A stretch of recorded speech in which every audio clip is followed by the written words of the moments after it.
So, Honorable Minister for Roads and Highways, let me now invite you to take the podium.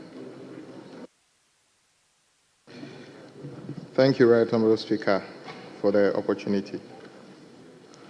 Mr. Speaker, the response to the question asked by my colleague is as follows. Ministry of Roads and Highways, indebtedness and commitment as at December 2024. The total indebtedness in the ministry as at December 2024 is 21 billion 2,660,270 and 52 pesos. That is what is on record at us now. Mr. Speaker, I must put on record. Can you take the figures again? 21 billion 2,660,270 cedis and 52 pesos. The breakdown of this debt is as follows. Consolidated fund projects, 15 billion 339,887,294 cedis and 92 pesos.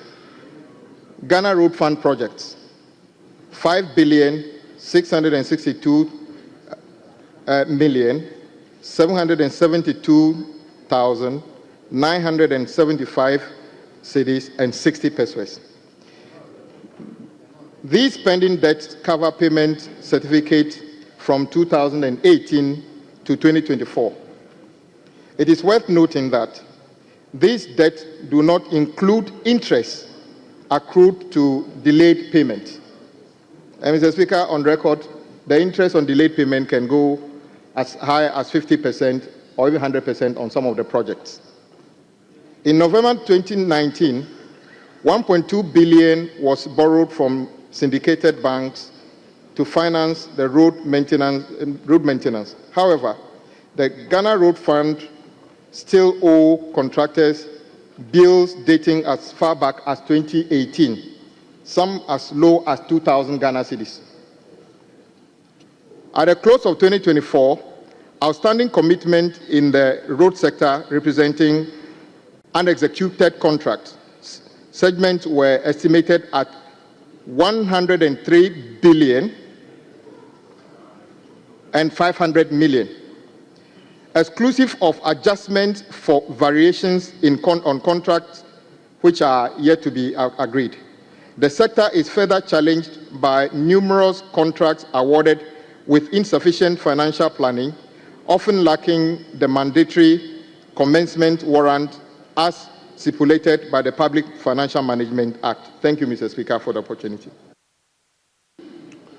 Yes. Honorable Member, any supplementary question? I would like to ask the Minister, based on the commitments, how is he intend to pay those? Yes, Honorable Minister. Mr. Speaker, this is a very important question. All I will say is... It's very important indeed. Yes. As and when government gets more resources, we'll retire this debt and also continue to do what is required by adding on more projects. Thank you, Mr. Speaker, for the opportunity. Thank you very much. Honorable Minister, based on the figures, does it mean that projects that are ongoing but the contractors have not submitted certificates are not part of the figures you mentioned to us?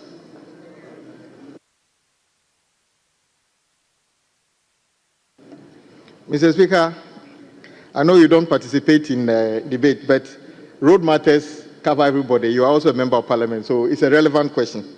Yes, Mr. Speaker, that is why we segment it into debt and commitment. The debt is what is the certificates that have been approved for payment, but unfortunately we can't pay. So those projects that are yet to be certified come under commitment. Very well. Yes, Honorable Member for Offinso Road. Thank you, Mr. Speaker. Mr. Speaker, I want to ask the Minister what plans does he have to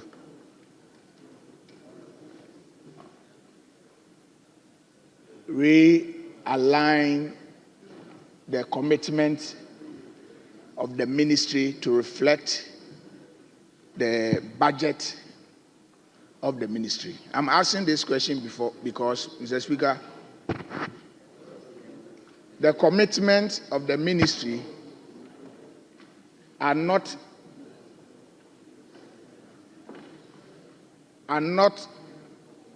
projects that are sometimes awarded and ongoing. It could be a project that have been agreed, signed in the books for several years, but it's still sitting in the books of the ministry as commitment.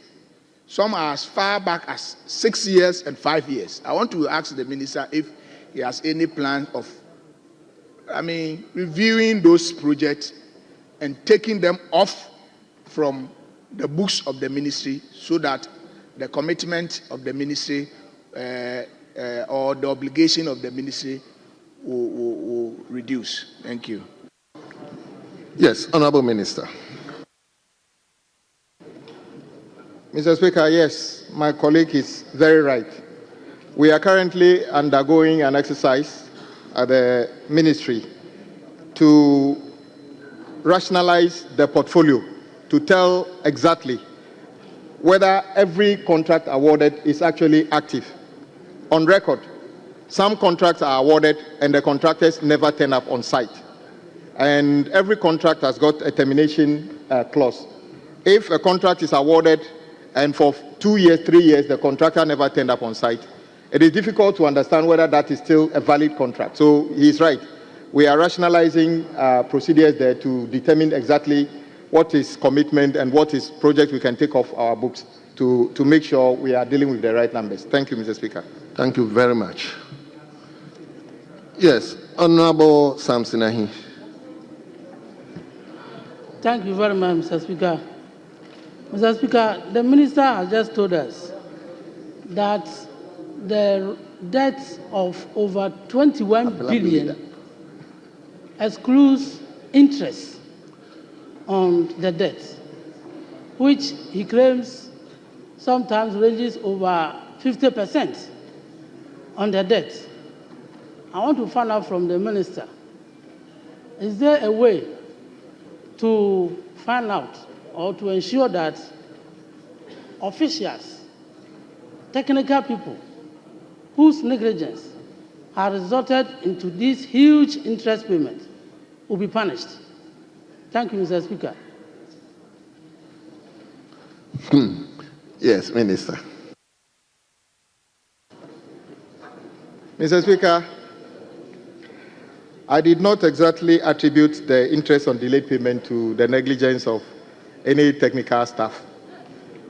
But, Mr. Speaker, it is also clear that part of the reason for this unsustainable cost is the uncontrolled way of contracting. Mr. Speaker, today I will be answering another 11 or 12 questions rightly put by our colleagues demanding to hear from me actions that are going to be taken on their roads. Mr. Speaker, it is for no reason that the road minister answers questions more than any minister, because roads are critical for everything we do. So, yes, you are right. If it is proven that any body negligently caused an expenditure which we shouldn't have been paying, the laws exist for that person to be punished. But that is not for me to determine currently, because I do not have any evidence of anybody, based on these answers I provided, about anybody being negligent in the numbers I mentioned. Thank you, Mr. Speaker. Thank you very much. Available leader, you hold on. So you are now available leader. So I'll give you the last slot. Yes, let me go to Okre. Thank you, Mr. Speaker. Mr. Speaker, I just need some clarity. The Honourable Minister indicated that the outstanding debt and commitments ranges from 2018 to 2024. Is the Honorable Minister telling us that before this year, all the commitment that is stated, our 100 billion, if I heard him right, we don't have commitment from 2016 to 2017 in addition? And is he saying that within the debt, there's no carry forward debt from 2016 and 2017? Thank you, Mr. Speaker. Thank you very much. Yes, Honorable Minister. Mr. Speaker, that is a good question. Honorable members, please, let's listen to the Minister, please. On record, the commitment up to January 2017 was about 17 billion Ghana cedi. And the former minister, our former colleague, Honorable Makwat Atas, stood at the same place and made us aware that as of the time NDC was leaving power in January 2017, the total commitment was 17 billion. That compared to over 105 billion today. So you can see the contrast. Indeed, the debt as of 2017 January was about 3.5 billion. That compared to 21 billion today. You can see the contrast. There's something wrong with the way we contract. This debt is not sustainable. We need to do something as a house as to how we contract. So it is not about blaming any government, but the point is that I'm saying that what we paid, the 2018 is the cut-off date. It means that the debt up to 2018 have been cleared, according to the data. What we are dealing with is 2018 and to this time. Thank you very much, Mr. Speaker. Thank you very much. Yes, Honorable. Thank you, Mr. Speaker. Mr. Speaker, I would like to know from the Minister if this narration includes or excludes the Cocoa Road project stalled from 2017 to 2024. Thank you. Well, I was going to ask the same question. Yes, Honorable Minister. Mr. Speaker, that does not include Cocoa Road projects. As you may all be aware, the Ministry of Roads only provide limited supervision of the Cocoa Road project. The debt there is also over 5 billion currently. So if you were to add the Cocoa Road and others, it is quite scary. So Cocoa Road figures are not inclusive of what I've just given out. Thank you, Mr. Speaker. Thank you very much. Yes, Honorable Kabiru. Thank you very much, Mr. Speaker. Mr. Speaker, a follow-up to the question on interest on the back of the principal. The minister mentioned that we have about 21 billion, 2,660,217 Ghana cedi, 50 pesos as the outstanding debt, or if you like, principal of all government contracts between 2017 and 2024. He mentioned that this is without prejudice to the interest payment. Mr. Speaker, I want to ask the minister, how much is the interest accumulated on the back of this principal? Thank you very much. Honorable Minister, are you mindful to answer the question? Very well. Mr. Speaker, it will be difficult to give an accurate figure of interest on delayed payment. Normally, it is when the payment is due that the actual interest is calculated. But Mr. Speaker, you notice that during my vetting, I gave out, for instance, in 2018, we were owing under GOG 113 million Ghana cedi. As of the time I was being vetted, the interest on the 113 million was interest on the 113 million, because of just one line item, was over 750 million. That is the interest alone on the 113 million.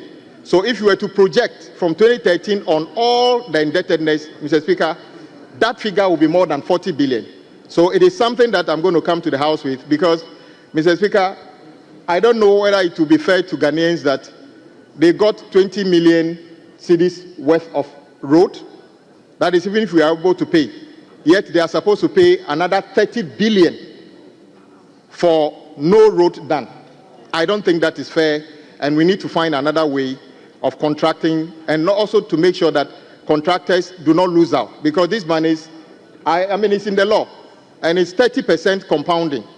Is that a good way of writing contracts? But Mr. Speaker, when we get there, we'll discuss that. Well. Yes, my brother, Honorable. Thank you, Mr. Speaker. I want to find out from the minister whether you will consider constituting a proper audit team to look into these debts, as to whether these debts are really genuine. Thank you, Mr. Speaker. Yes, Honorable Minister. Mr. Speaker, during the budget hearing of my ministry with the Ministry of Finance, they've already signaled that they may want to take a second look at the figures to be sure that they are not overpaying. Why did he say that, Mr. Speaker? It is not uncommon for a road project to be awarded with the source of funding for, let's say, road fund.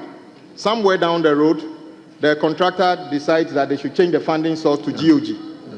There's no clear way of road fund knowing whether that certificate has been honored by GOG. So it could happen that if care is not taken, the same certificate could be honored by GOG and at the same time by a road fund. So there will be the need for us to look into that to make sure that we pay what is due people and not overpay. Thank you very much, Mr. Speaker. Thank you very much. Honorable members, I think, yes. Yes. I think I would. Mr. Speaker, thanks for the opportunity. Mr. Speaker, the Honorable Minister for Roads and Highways is one of the most diligent members of this House, very punctual and also pragmatic. But Mr. Speaker, in responding to the questioner as to what his outfit will be doing to ensure that these commitments are made for the roads to be built, his response was that as and when government gets resources. But I know governments to be very pragmatic and proactive. So I want to ask him, what are the concrete steps that he intends to put forward for these commitments to be met for our constituents to benefit from these roads? Thank you. Yes, Minister.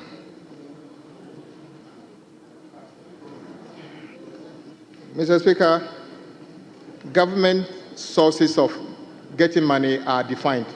Unfortunately, this House determines how government gets money, either by loans or by taxation. Mr. Speaker, the Finance Minister will be in the House on the 11th of next month to outline the ways by which he is going to tackle the debt and also make way for new things to be done. So I wouldn't want to jump the gun by suggesting something, but one of the ways this House can look at is to consider how we can get our own sources of funding. As we speak, Mr. Speaker, we don't have the opportunity to borrow money to do anything. It will be necessary for us to find ways of generating our resources. Mr. Speaker, it is for no reason that I decided together with my colleagues that the road toll should be brought back. That will be another way. It may not be the solution, but it will be a small way of solving the small part of the problem while we wait for a bigger opportunity. So, Mr. Speaker, we'll be coming to the House to determine the ways we can get internally, significant internal resources to be able to work on our roads. Thank you very much.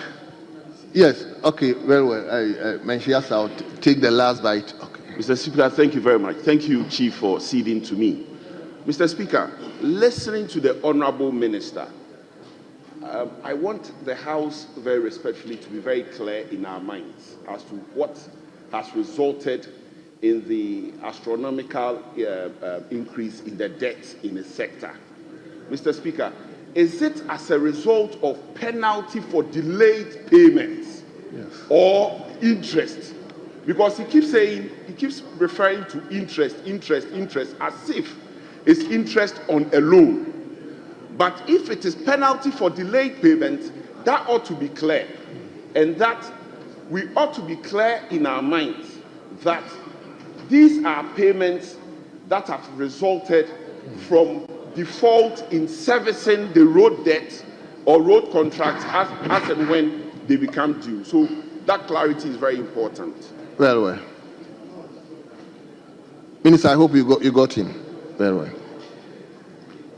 Mr. Speaker, I was very clear when I said the 21 billion does not include interest on delayed payment at all. But Mr. Speaker, for instance, we are currently building some bypasses on Accra-Kumasi Road.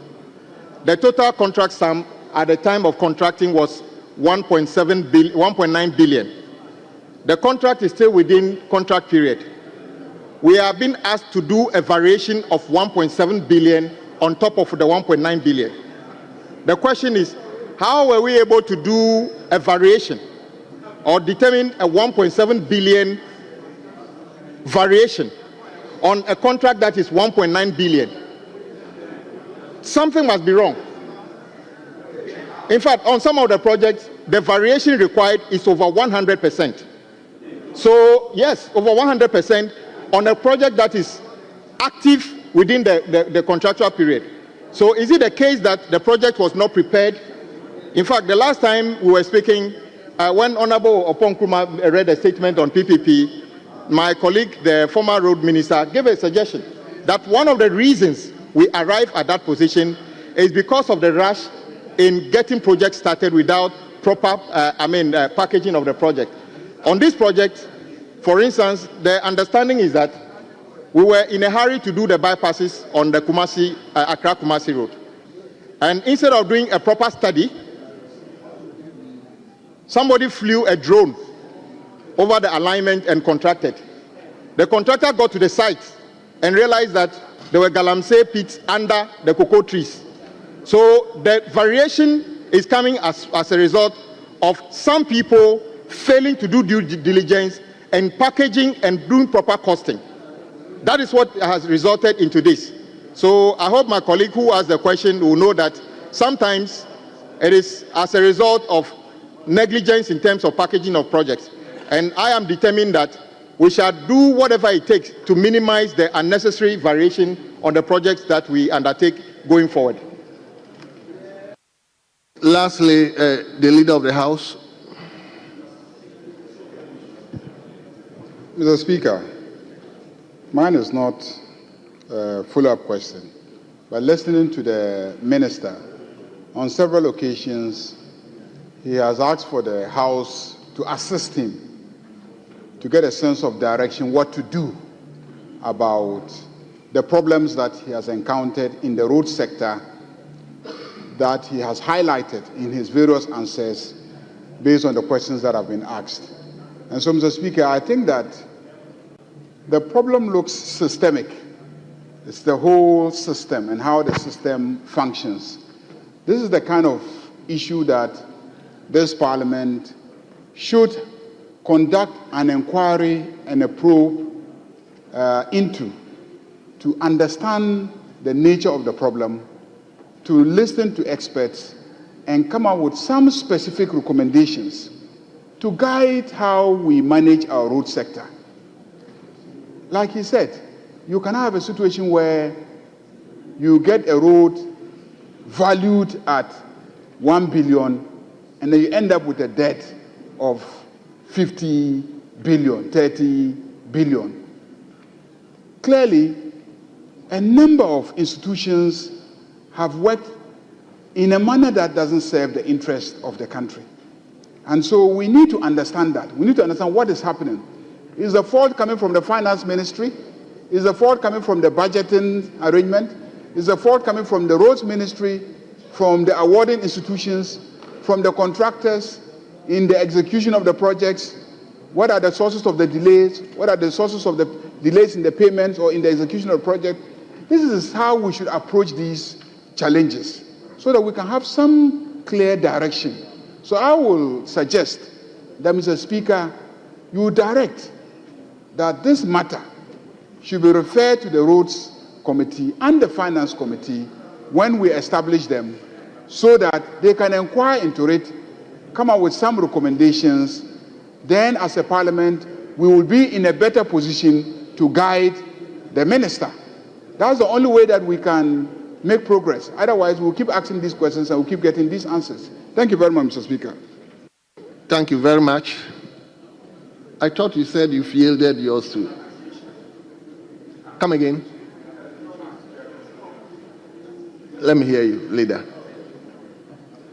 Initially, he said he has given, that's why but no, go on. Speaker, let me commend my minister. At least he is the first minister to appear. All the other ministers have written to give one reason or the other. He's the first minister to appear, and I commend him highly. We miss him anyway. I miss him. The Speaker, let me corroborate what the leader said. However, it's important we put matters in perspective, because I recall there were a number of questions directed to the minister, and he duly answered all the questions. However, we need to define the terms. What is the speaker going to direct on? Is it a concern, a variable in terms of how contracts are awarded, the payment, the mode of variations being done and all that? So we need to be clear on the terms of referral. Otherwise, we will be moving in cycle. And to that extent, I want yes, there should be some drafting for certainty in terms of the terms that will be referred to the minister. Clearly, the minister, on a number of times, have indicated his willingness to come to this house for assistance. So, not to reinvent the wheel, we probably have to define the terms, and then I'm sure we can get it clarified. I had a question, but I will withdraw the question for now. At appropriate time. Thank you very much. At appropriate time, I will ask you my question. Thank you very much. Honorable members, this is the urgent question. The minister is here again to answer 11 other questions from honorable members. So you know he has a lot of job to do today. So we are going to go this way. The owner of the question may ask his question. If the question is constituency specific, the supplementary question will be limited to the owner of the question alone. And the supplementary question is going to be 2. The main question, 2 supplementary questions. And as I said, if the question is constituency related, the supplementary question is only going to be limited to the honorable member who owns the question. So we will start from question, that is question 8, item 7. Question 8, item 7. And the question stands in the name of Dr. Fred Che, a member for Offinso North. Honorable member, you have the floor now. Thank you, Honorable Speaker. My question to the Honorable Minister for Roads and Highways is to ask when the Afrancho, Akomadine, Nkenkenso, Daso, and Kobresu town routes and 8 area route upgrading project awarded by the previous MPP government will be completed.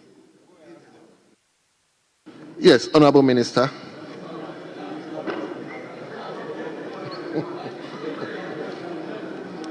Mr. Speaker, Afrancho Town roads. My friend saying 8 years, please, is entitled to the question. He has asked the question. The minister is here to respond, please. Yes, Minister. Mr. Speaker, Afrancho Town roads. Background. Afrancho is one of the principal towns in the Offinso North district of the Ashanti region. It is located along the Kumasi-Techiman Highway. It is a gravel road with fair surface condition. Current program. The Afrancho Town Road have been awarded under the under the contract title Upgrading of Afenyo Town Roads and Others, 10.75 kilometers, to bituminous surfacing. The works commenced on 15th of October 2024 for completion by 14th April 2026. The progress of work is estimated to be 41% physical completion. The contractor is currently on site and work is progressing. Akomodan Town Road. Background.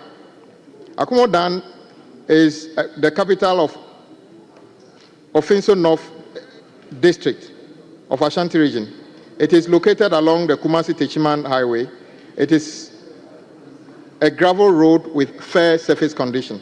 Current program, the Akomodan Town roads have been awarded under a contract title Upgrading of Afenyo Town Roads and Others, 10.75 kilometers, to bituminous surfacing.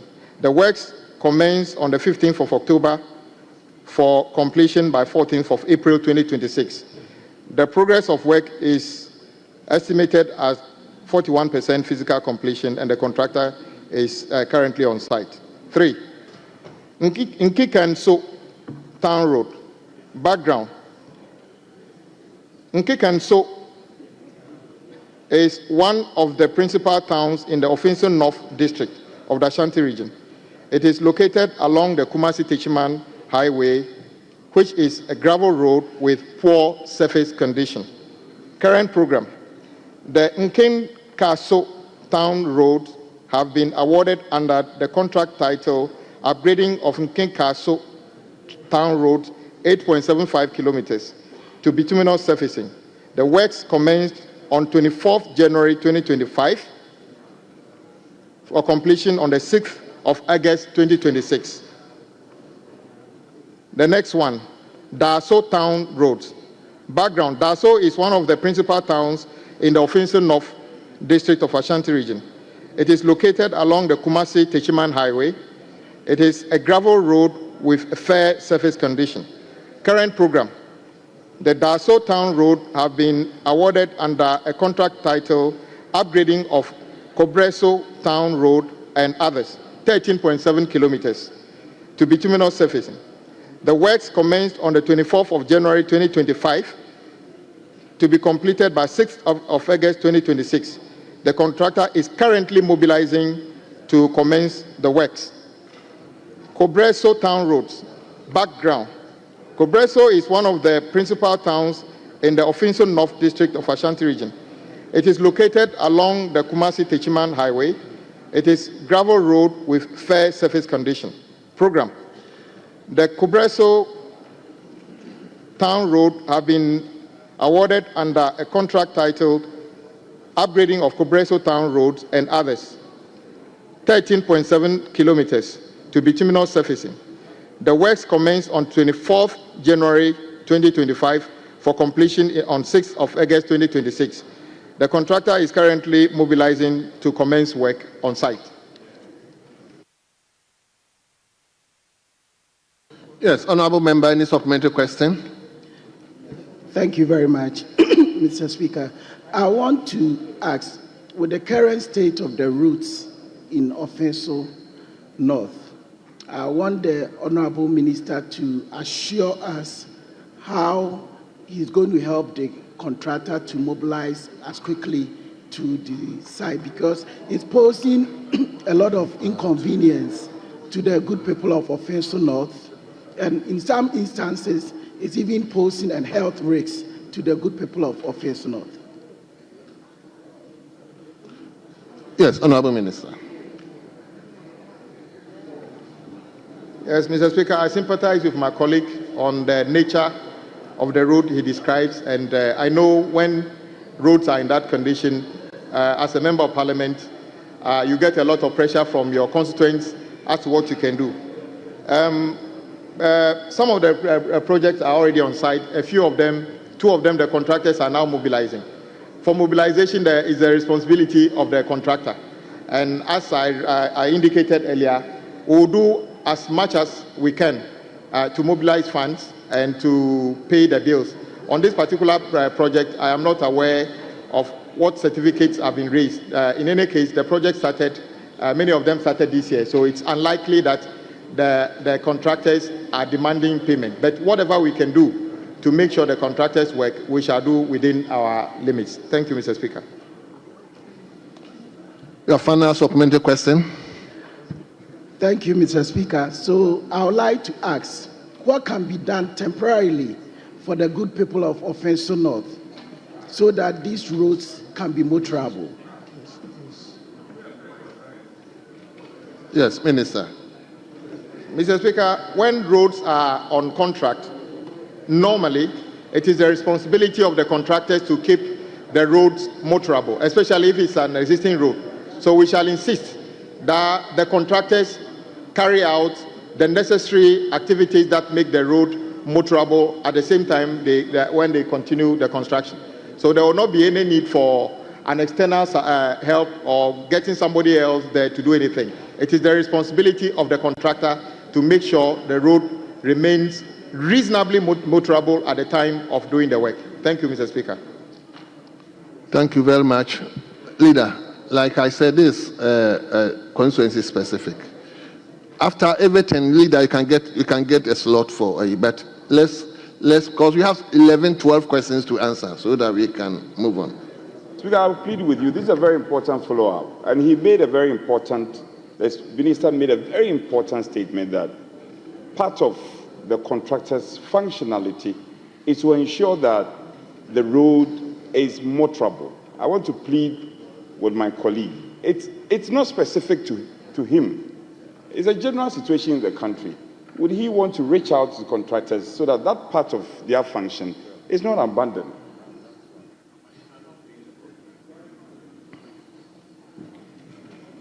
Mr. Speaker, I agree with the whip. On many occasions, we have members of the public complaining about roads in their neighborhood that are under construction that are in deplorable state. Indeed, part of the contract requires and the obligation on the contractors is to make sure that the roads remain reasonably motorable even at the time of construction. And I know contractors who have diligently adhered to this to make sure that whilst it's not a completed road for you to drive at the speeds you want to drive, they remain motorable for them to. So I make a commitment that we'll keep insisting and then encouraging contractors to carry out that part of their responsibility whenever they undertake road projects in our country. Thank you. Thank you very much. We turn to question 8. Question 8. And the question stands in the name of Honorable Frank Yabua, a member for Achuma and Wabiajanov. Honorable, you have the floor now. Thank you, Mr. Speaker. Mine is to ask the Minister for Roads and Highways when the ministry plans to construct the Offinso Road in the Achuma and Wabiajanov municipality. Thank you. Yes, Honorable Minister.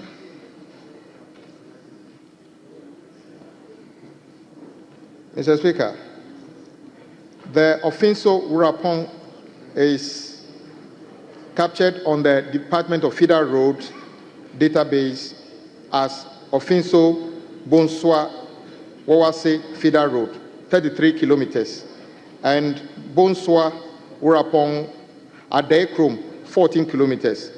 Some sections of this road are partially engineered, while some sections are unengineered. The Offinso Bonswa Urapong is 19 kilometers long and located in the Offinso and Echuma Nobiaja municipalities of the Ashanti region. It is gravel road in poor surface condition. Current program. There is no program on the Offinso Bonswa Wawase Federal Road. However, the Bonswa Urapong Adekrom Road was awarded in 2 phases as follows. Phase 1, upgrading of Bonswa Urapong Adekrom Road, kilometer 0 to kilometer 7. Phase 2, upgrading of Bonswa Urapong Adekrom, kilometer 7 to kilometer 16.4. Upgrading of Bonswa Urapong Adekrom Road, kilometer 0 to kilometer 7, to bituminous surface. The contract commenced on the 13th of January 2021 for completion on the 12th of January 2022. The progress of work is estimated at 7% physical completion. The contractor is currently not on site and works have stalled. The contract has been recommended for termination. Yes, Honorable Yaboa, any supplementary question? Thank you, Mr. Speaker. And to the Honorable Minister, since the contract is going to be terminated, how soon can you fast-track the process of termination so that we will just re-award to somebody who can do the work? Thank you. Yes, Honorable Minister. Mr. Speaker, embedded in every contract is the termination clauses. We shall explore the appropriate termination clauses to avoid being sued. But as I said, it has already been recommended for termination. It means some of the process have been carried out already. I'll work with you to see how quickly we can terminate and then hopefully repackage for to have another shot at trying to get it fixed. Thank you, Mr. Speaker. Thank you very much. Honorable Oben, do you want to speak? Yes, Mr. Speaker. But I hope I gave the initial grant work. Yes, Mr. Speaker, I am only begging you to allow me to make a short comment. My people on the right, they will benefit from what I'm going to say. Especially. Honorable Abe. Honorable Abe. You let me follow my own rules. Later on, I'll see how best to address. Mr. Speaker, the whip. He is a leader. Yeah, the whip. He is a leader. Mr. Speaker, the whip indicated that. Honorable Abe. Yeah, Mr. Speaker. Honorable Abe, he is a leader. Yes. You hold on. I'll find a way of giving you opportunity. Thank you very much, Mr. Speaker. Yes. Yes, Honorable Frank, your last supplementary question. Mr. Speaker, I don't have any question again. Thank you very much. It's fine. I'll work with the minister on that. So thank you very much. There's no question. Thank you very much. Honorable members, return to question 9. Question 9, and that question stands in the name of the same person, Honorable Frank Yeboah. Achumanwa Biajanov. Honorable, you have the floor. Thank you, Mr. Speaker.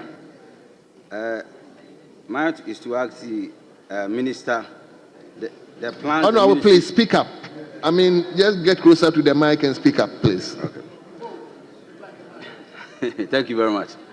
To ask the minister the plans the ministry has in respect of the amount from Offinso Road and the Adankwame Intensive Road in the Chuma Mwabeja North Municipality, which construction has been stalled. Thank you. Yes, Honorable.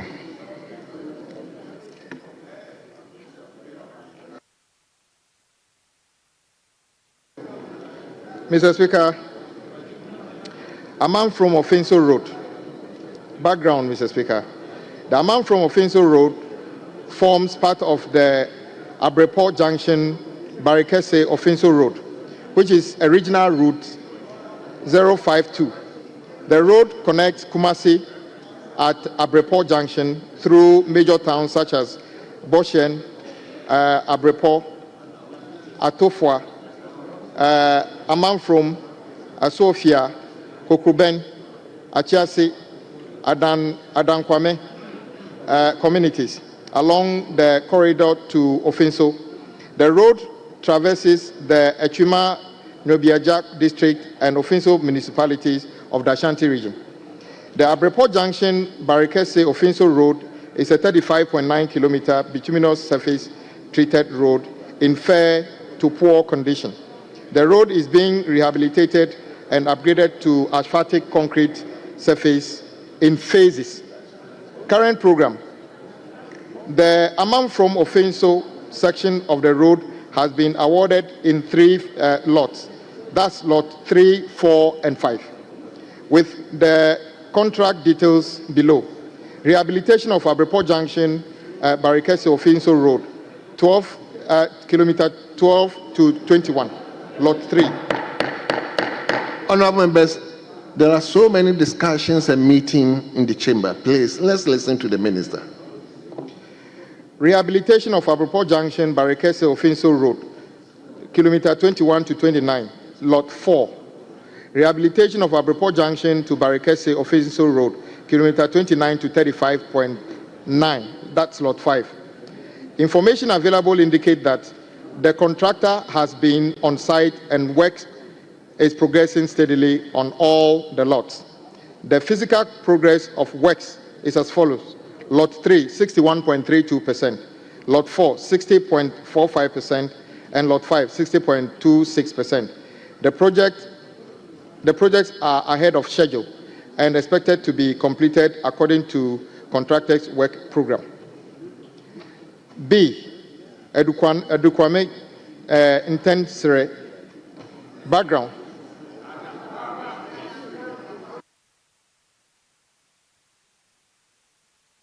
Thank you very much. Thank you very much. Background. The Adonkwame. Honorable members, yes. Adankwame. Adankwame. But my name is Kwame. The way the Kwame is written is the same. So what's the Adankwame Intensere Feeder Road is a 13-kilometer long road. It serves as a connector road linking two highways, the Kumasi Barikese and then Kumasi Sunyani Road. It is a gravel surface engineered road in poor condition. It is located in the Echuma Nobiaja municipalities of the Ashanti region. Current program. The Adankwame Intesre Feeder Road has been awarded under the contract title Upgrading of Adankwame Intesre Road, 13 kilometers, to bituminous surfacing. The works commenced on 10th of February 2025 and is expected to be completed on the 10th of August 2026. The contractor is currently mobilizing to commence work on site. Nana Asafo, oh no, okay, that's a different question. Yes, Honorable, any supplementary question? Yes, the minister mentioned that the contractor is mobilizing to site. This mobilizing here, does it mean that it's been paid mobilization and is preparing to go to the site, or yet to be paid mobilization? Yes, Honorable Minister. Mobilization is not about money. It's about the contractor getting themselves ready to go to site. Yes, there's something we all know as mobilization, which is money. That is paying advance money to contractors to go to site. It is not very likely on government of Ghana funded projects, or it's not common to pay mobilization before contractors go on site. I doubt if this particular project has a function of an advance payment. Your last. Thank you, Mr. Speaker. I just want to thank the minister for the answer, and just to say that my people will not be happy the way he managed to pronounce the names. So I'll see him later on a lighter note, and then help him learn how to pronounce the towns of the names of my towns. Adankwame is Adankwame. So I'll see you in chambers. Thank you. I'll see you later, and then see the minister yes, privately. Yes. And train her. So, honorable members, we turn to question 10. Question 10. And the question stands in the name of Nana Asafo Eje Aye, a member for Bosome Freho. Honorable member, the minister is available. You have the floor now. Thank you, Mr. Speaker, for the opportunity. I'm grateful. Mr. Speaker, I rise today to ask the Minister for Roads and Highway what plans the government has to construct the following roads in my constituency. Peposo to Atiwa Road, Mrontuo to Ankasi Road, Esiwa to Abosamso Asamama Road, Jumechi to Abosamso Asamama Road, Insayem to Tebesu Road, Enyanso to Tebesu Road, Enyanso to Insayem Road, Insuta to Nsese, Insuta to Damascus, and Apia Krum, Keteke to Supom, all in the Bosome-Freho constituency. Thank you, Mr. Speaker. Thank you very much, Honorable Minister. Mr. Speaker, thank you for the opportunity. No, I'm laughing because he's mentioning the names I know very well. Oh, no, don't mention. Power for 8 years. Don't say that. He's entitled to ask the question. Minister, you have the floor. Yes, Answer Mr. the Speaker. Beposo Esiwa, 16.4 kilometers. Mruntua Nkase Road, 20 kilometers. Esiwa Abosomso Esumama, 17.6 kilometers. Dumechi Abosamso, 21.33 kilometers. Nswaem Tebeso, 12.4 kilometers. Anyaso Tebeso, Nswaem 10.6 kilometers, and Nsuta Nsese, and then Nsuta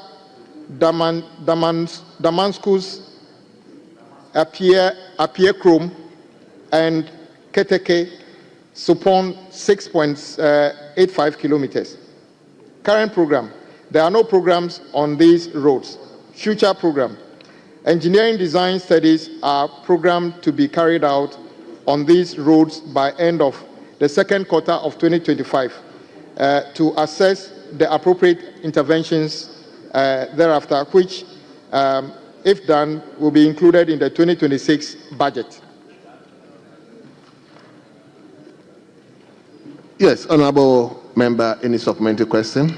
Thank you, Mr. Speaker. I am grateful for the response. Mr. Speaker, but I want to plead with the Minister. I mean, the current state of the roads are so bad. Reports from all the health centers and hospitals in Bosome-Freho states clearly that majority of the problems that we suffer are dust, health, lungs-related problems.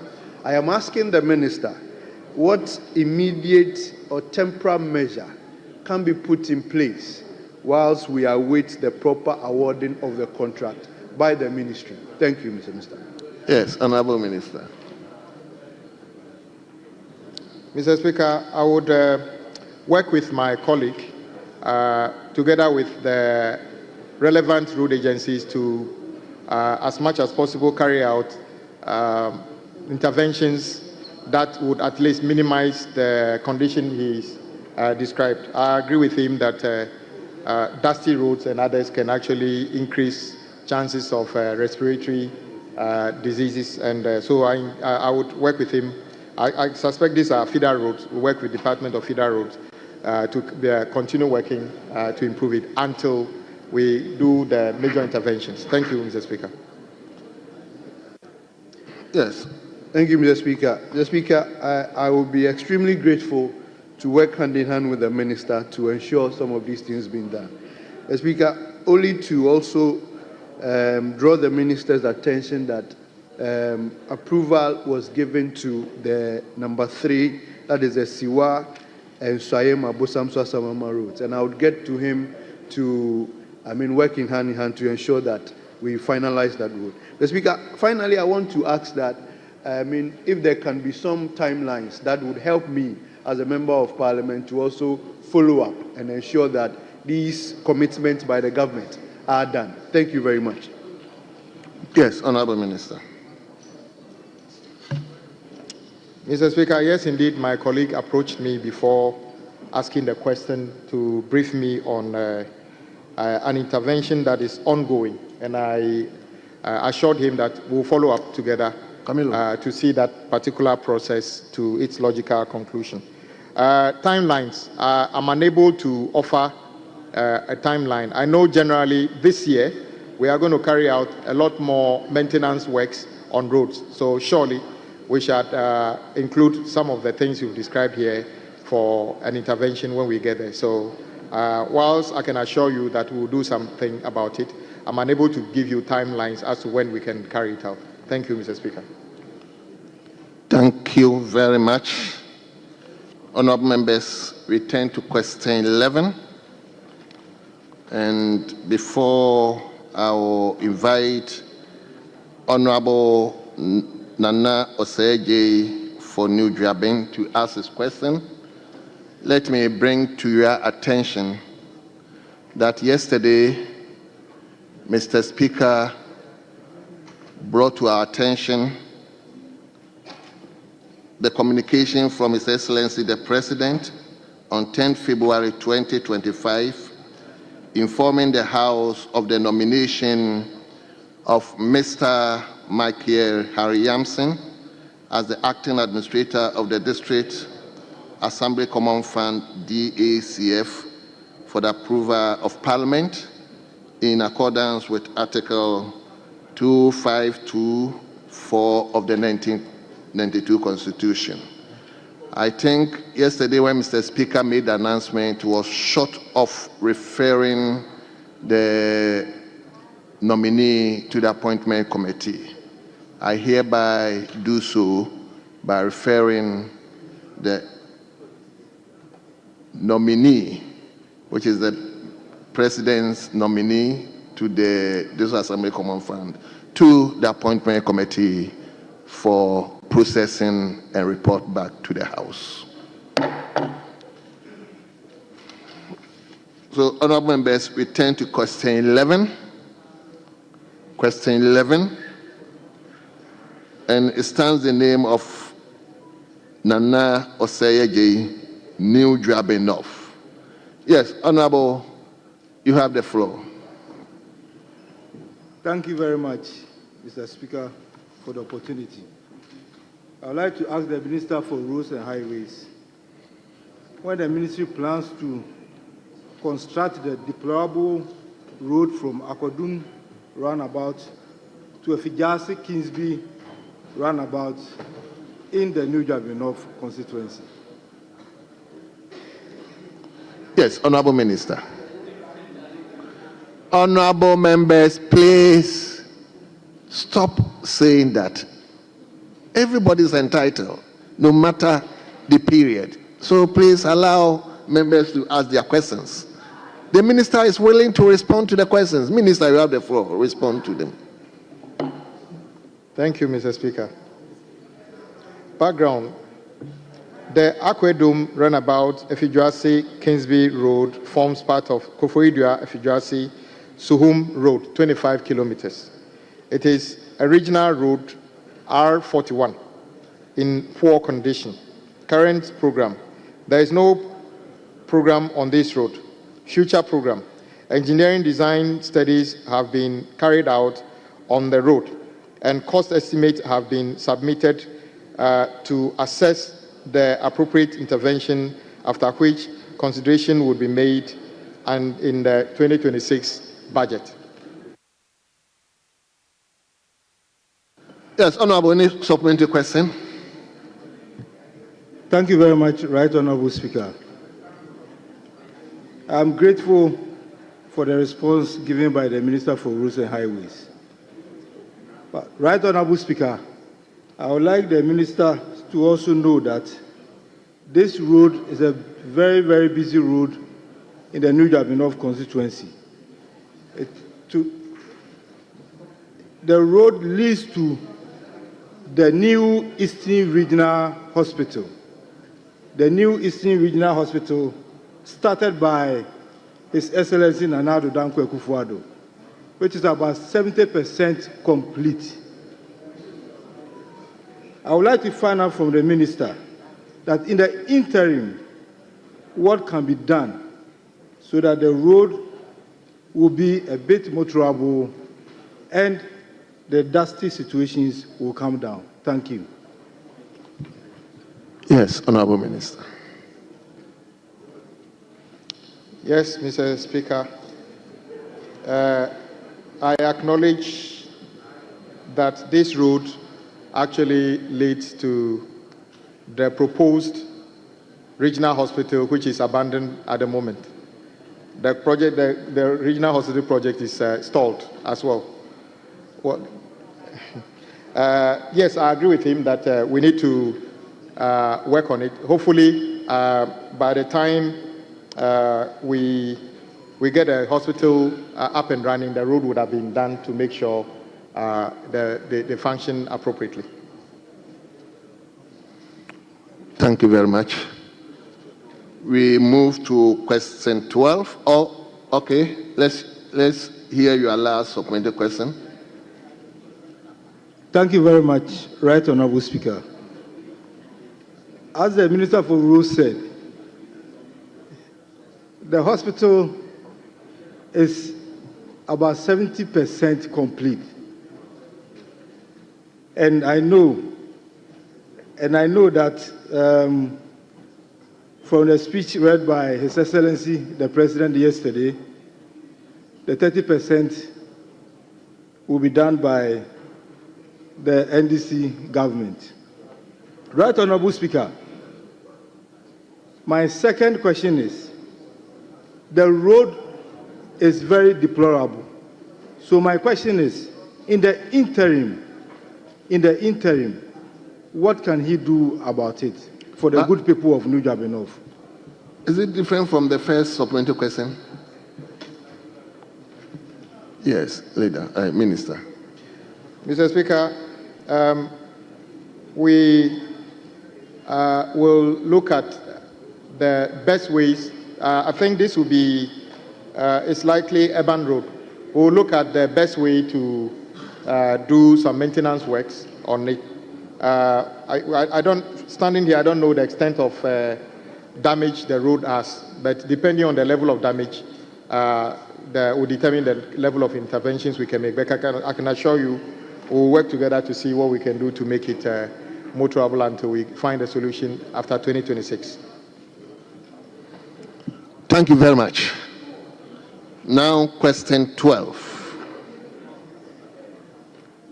And the question stands in the name of Honorable Akwesi Jemfi Unyine Champon, a member for Kwabre East. I know you are a member for Empreso. Mr. Speaker, I have his permission to ask the question on his behalf. Let's hear you. Mr. Speaker, the Member of Parliament for Kwabre East seeks to ask the Minister for Roads and Highways when the following road projects in Kwabre East constituency would be resumed and completed. 1. Fawadi Kenyase. 2. Mampontain to Ahojo. 3. Medoma Abbas Junction to Mase. 4. Ebri to Ebrim. Ebra to Ebrim. Abuasi to Kenyase Brofiedu. And Wono, the popular Wono, Sir John to Ahojo to Asonomaso. Thank you very much. Yes. Now, you see, it's not only the minister who cannot pronounce some of the names well. Minister, you are Mr. Speaker, my good friend Akwesi, who was correcting me, was sitting right beside my colleague. I thought you would have just whispered to him to correct him instead of allowing him to get here. But Mr. Speaker, that is fine. Mr. Speaker, Fawode Kenyasi Road, background.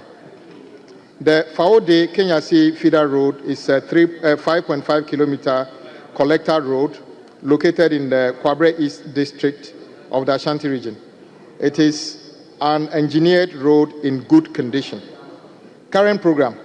The Fawode Kenyasi Road has been awarded under the contract titled Bituminous Surfacing of Fawode Kenyasi Road, 5.5 kilometers. The works commenced on the 22nd of January 2020 for completion on 22nd of January 2021. The contractor sealed 1.2 kilometers of the road surface.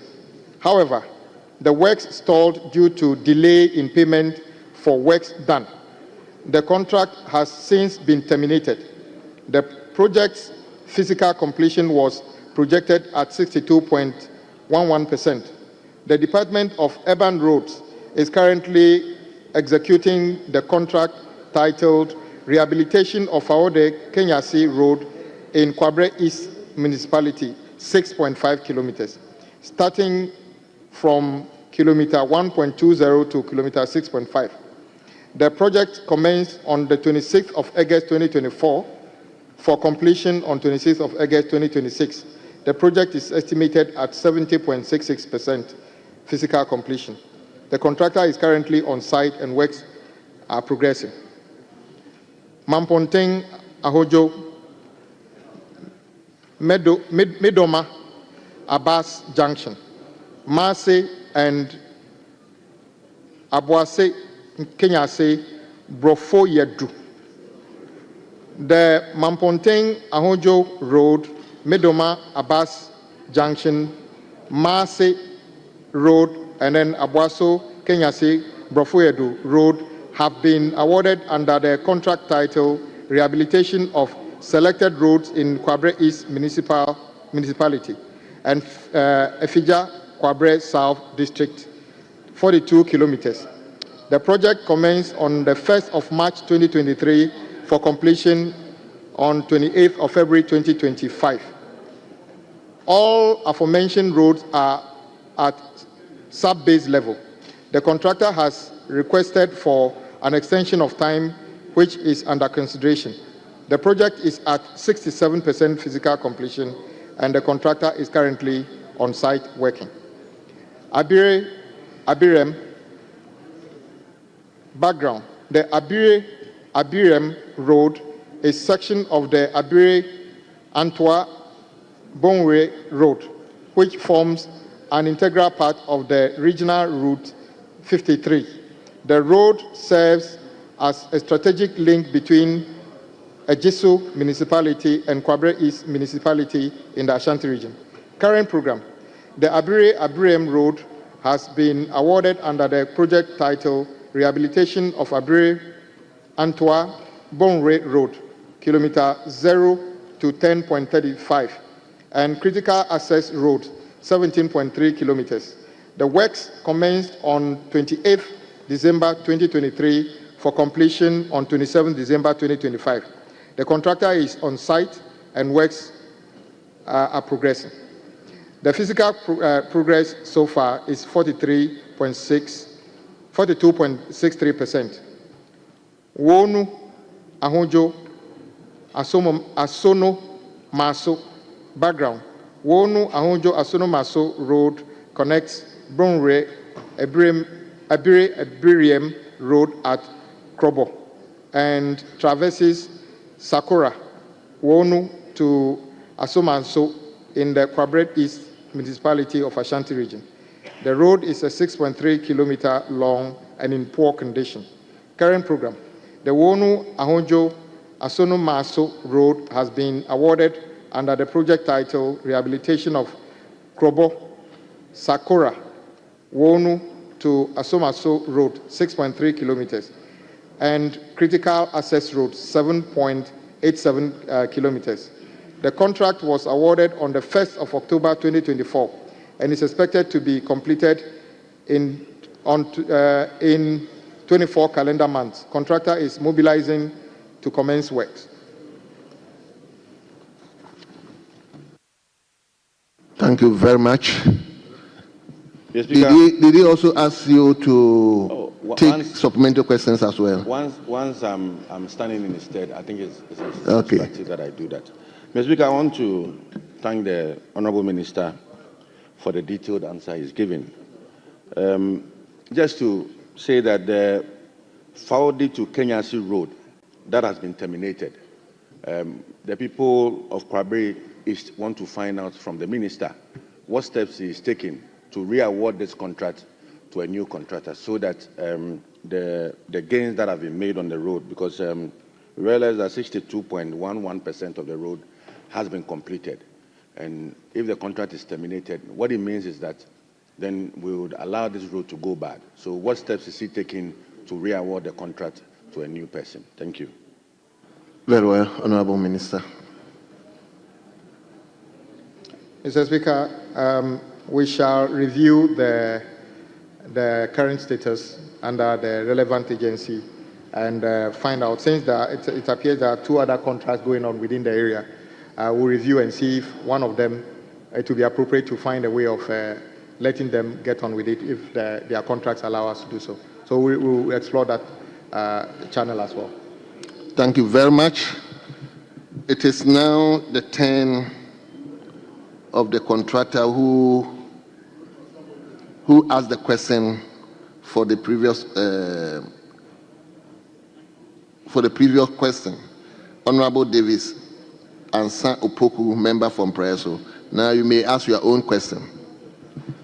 Thank you very much, Mr. Speaker. Mr. Speaker, I seek to ask the Minister for Roads and Highways the status of the Atiwa and Chenrasi to Akwesimu roads leading to the paragliding sites. Thank you very much, Mr. Speaker. Honorable Minister. Mr. Speaker, thank you. Atiwa, Twenedurase, Akwesiho roads are located in the Kwahu South district of the Eastern region. Current program, the Atiwa and Twenedurase, Akwesiho roads have been awarded under the project titled Reconstruction of Atiwa Paragliding Road, kilometer 0 to 2.5, and reconstruction of Atiwa Paragliding Road, kilometer 2.5 to kilometer 5. Both projects commenced on 18th of December 2019 for completion on the 17th of December 2020. The overall progress for reconstruction of Atiwa Paragliding Road, that is kilometer 0 to 2.5, phase 1, is at 55.34%. The overall progress for reconstruction of Atiwa Paragliding Road, kilometer 2.5 to 5, phase 2, is 78.79%. Works have stalled due to delay in payment for works done. Yes. Honorable, any further questions?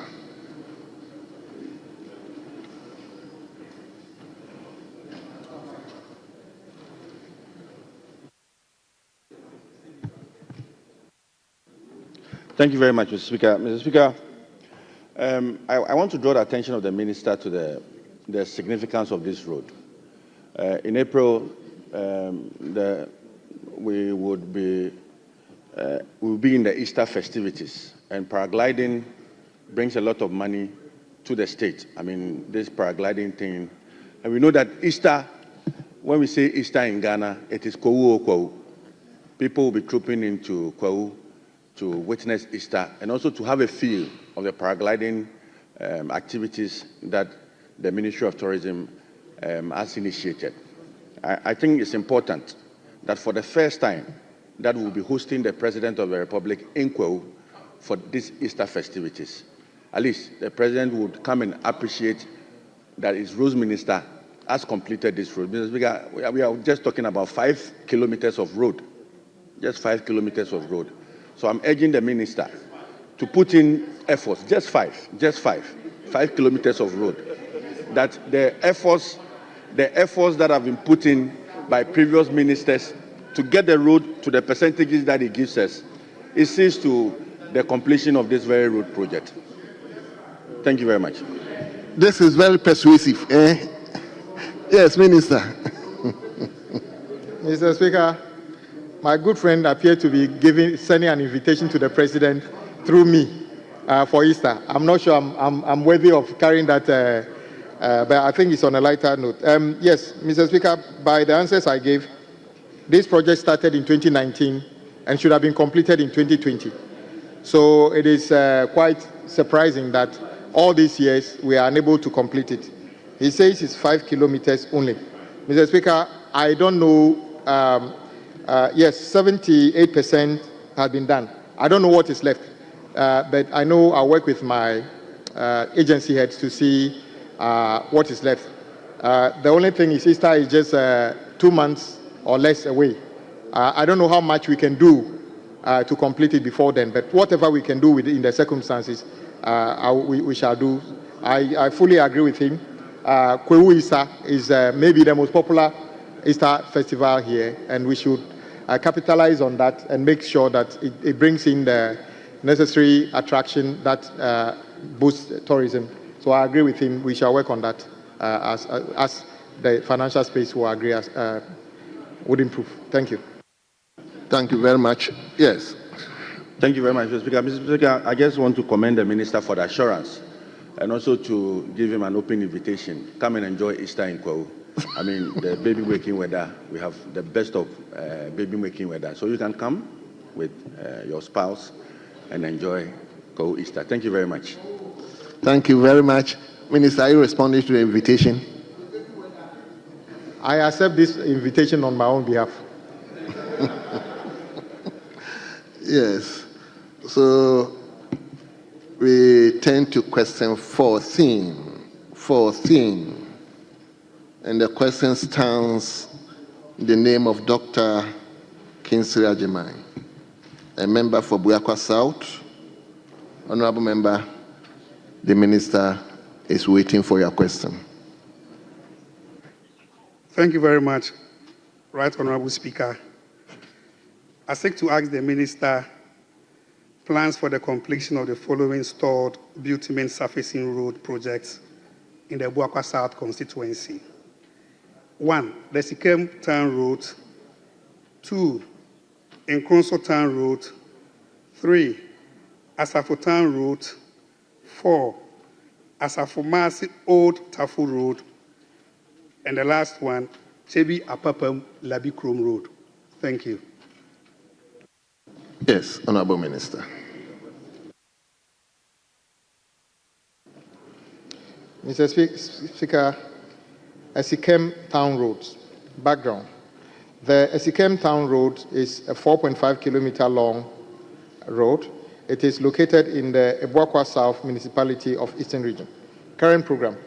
The Sikem Town roads have been awarded under the contract title Upgrading of Asafo Masi Road and others, 29.3 kilometers, to bituminous surfacing.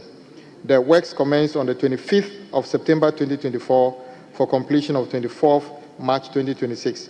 The progress of works is estimated at 55.77% physical completion.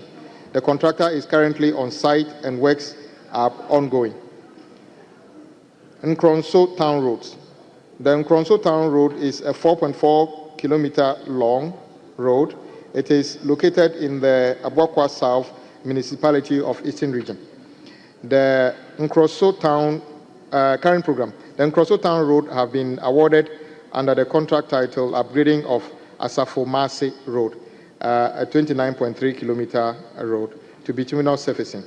The works commenced on 25th of September 2024 and is scheduled to be completed on 24th March 2026. The progress of works is estimated at 55.77%. The contractor is currently on site and works are ongoing. Asafo Town Road. The Asafo Town Road is a 6.4 kilometer road. It is located in the Kwahu South municipality of Eastern Region.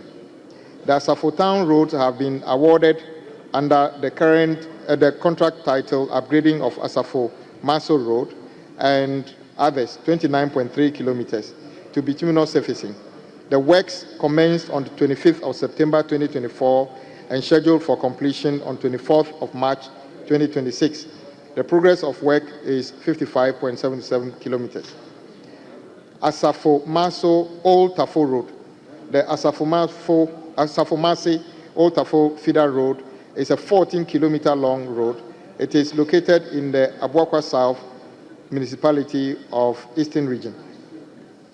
The Asafo Masi Old Tafu Feeder Road has been awarded under the contract title Upgrading of Asafo Masi Road and others, 29.3 kilometers, to bituminous surfacing. The works commenced on 25th of September and scheduled for completion in March 2026. The progress of work is similar to the others, 55.77%. Chebi Apapam to Labikrom Road. The Chebi Apapam Labikrom Road is a 14-kilometer road. It is located in the Kwahu South municipality of Eastern Region. Current program. The Chebi Apapam Labikrom Road, a feeder road, was awarded in 2 phases.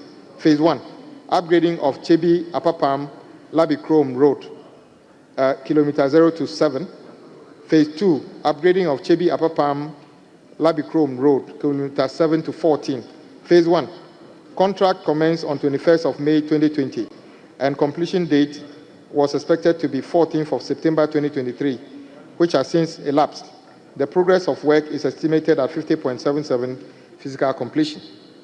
The contractor is currently not on site and works has stalled. An injunction has been placed on the contract due to delay in payment. Phase 2, the contract commenced on 13th of July 2020, expected to have been completed on the 15th of September 2022, which has since elapsed. Progress of work is estimated at 17.77%. The contractor is currently not on site and works have stalled. An injunction has been placed on the contract due to delays in payment for works done.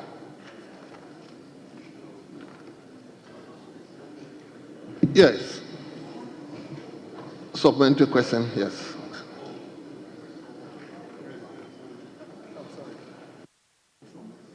Thank you very much, Honorable Minister.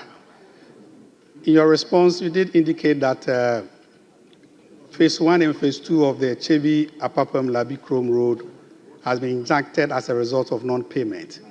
May I respectfully know your plans towards the payment of the contract sums or the sums that has been worked under that particular road?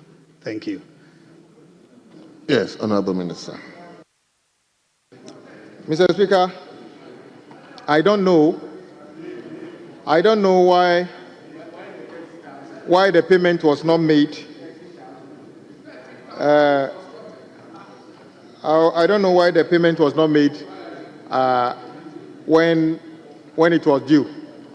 To the extent the contractor, or at least we are told, there's an injunction on the project because of lack of payment. I am not fully briefed on the circumstances surrounding lack of payment, but I can understand that if we pay attention to the urgent question and I answered, it probably would explain why, because it is clearly the case that government does not have enough funds to pay for those works. But since we are told there's an injunction, I don't know the details under which the injunction was sought and granted. So when I get an accurate briefing, I'll work with you to see what matters to you is for the road to be completed, and we'll work together to see how we get it done. Thank you, Mr. Speaker, for the opportunity. Thank you very much. Yes. Thank you very much, Right Honorable Speaker. Honorable Minister, thank you very much for your candid response. As you may be aware, multi-mobility index in Ghana has increased very tremendously. And one of the key factors has to do with upper respiratory disorders. I'm seeking your kind attention that because this has to do with bitumen resurfacing, it means that the top surface of the road has been scratched and there's a lot of dust in the area. I crave your indulgence that please keep a very good eye on these roads for the people of Kwahu South. Thank you very much. Thank you very much. Honorable members, we turn to question 15. Question 15. And the question stands in the name of Dr. Abdul Kabiru Tia Mahama, member for Wale Wale. Honorable, you may ask your question now. Thank you very much, Mr. Speaker. Mr. Speaker,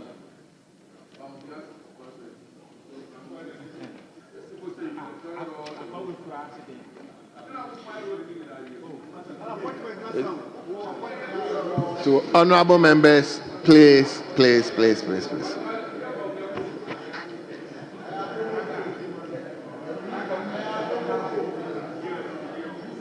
Yes, Honorable Kabilo, you have the floor. Mr. Speaker, I thank you very much for the opportunity to ask the Minister this question and to ask the Minister for Roads and Highways when the following road projects would be completed. 1. Nasia Janga Road. 2. Nasia Kwahu Mimima Road. 3. Wulugu Passenger Road.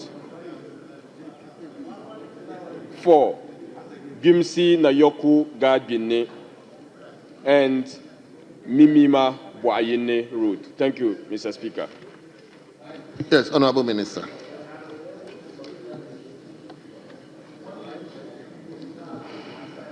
Mr. Speaker, Nasia Janga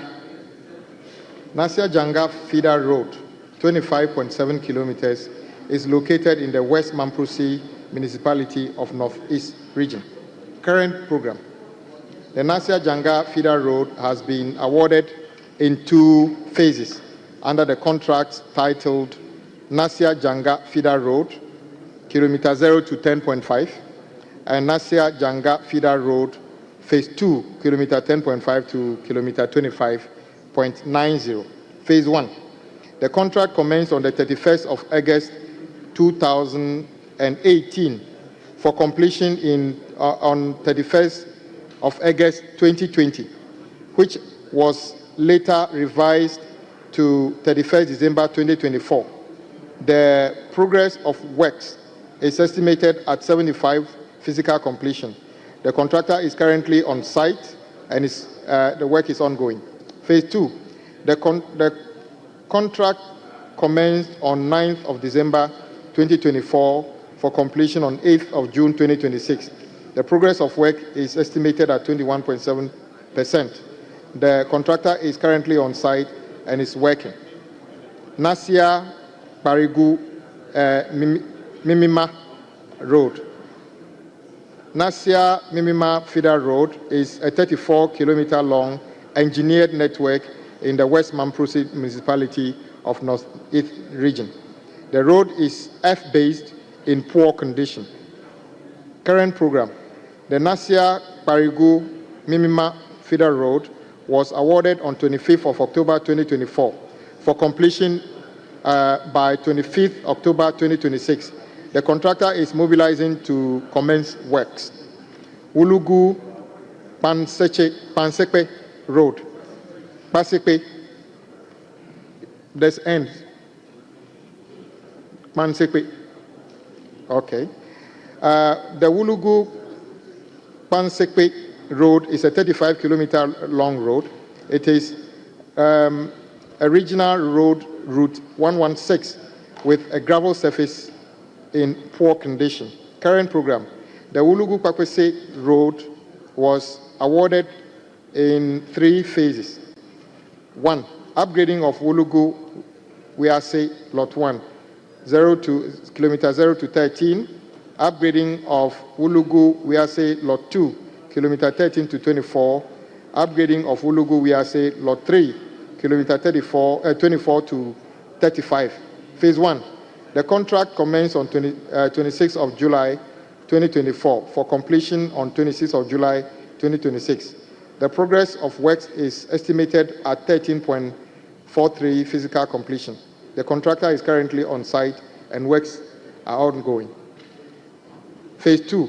The contract commenced on 26th of July 2024 for completion by 26th July 2026.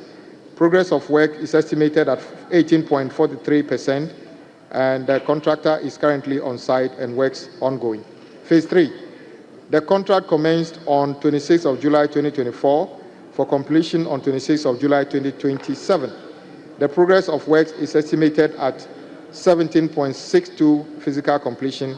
The contractor is on site and works ongoing. Bimsi to Nayoko Gagbini. Background. Bimsi Nayoko Gagbini is a 5.2 kilometer feeder road in the West Mamprose municipality of North East region.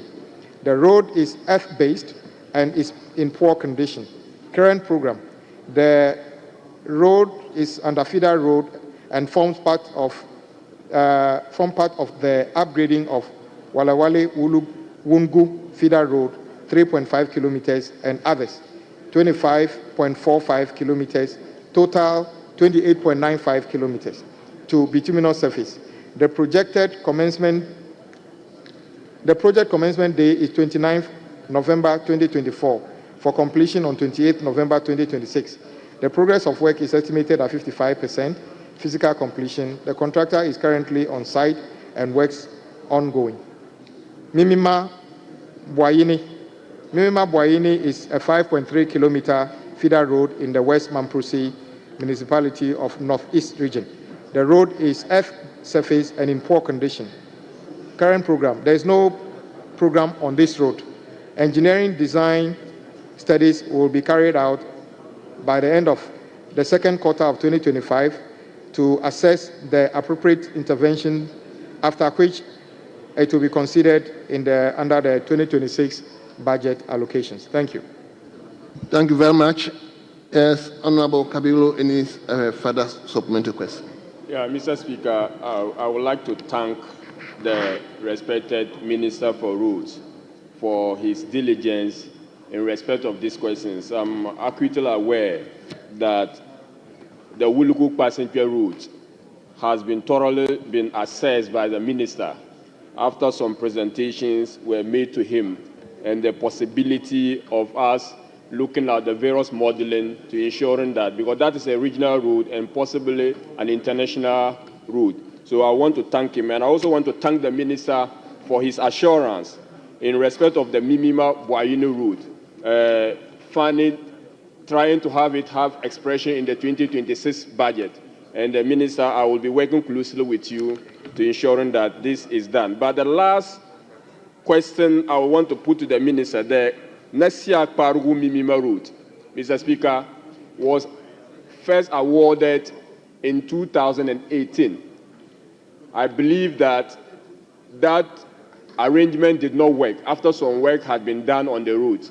I want to know whether this has been brought to the attention of the Minister and whether or not this current arrangement we could expedite the process to ensure that the time lost between 2018 and 2024 would have been catered for in the implementation of this program. But that said, I'm also aware that the contractor is a very diligent contractor and he will do a good work if given the opportunity. Thank you.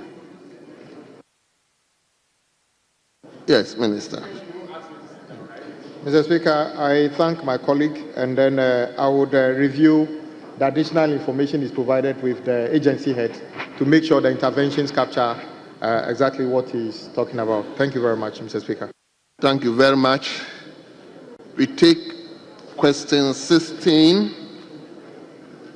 Question 16, I think, is the second bite of Honorable Davis and San Opoku and Praeso. Ula. Thank you very much, Mr. Speaker. Mr. Speaker, I seek to add the Minister for Roads and Highways, the plan of the government to construct the Adorso to New Jerusalem Road leading to Begoro in the eastern region of Ghana. Yes, Honorable Minister.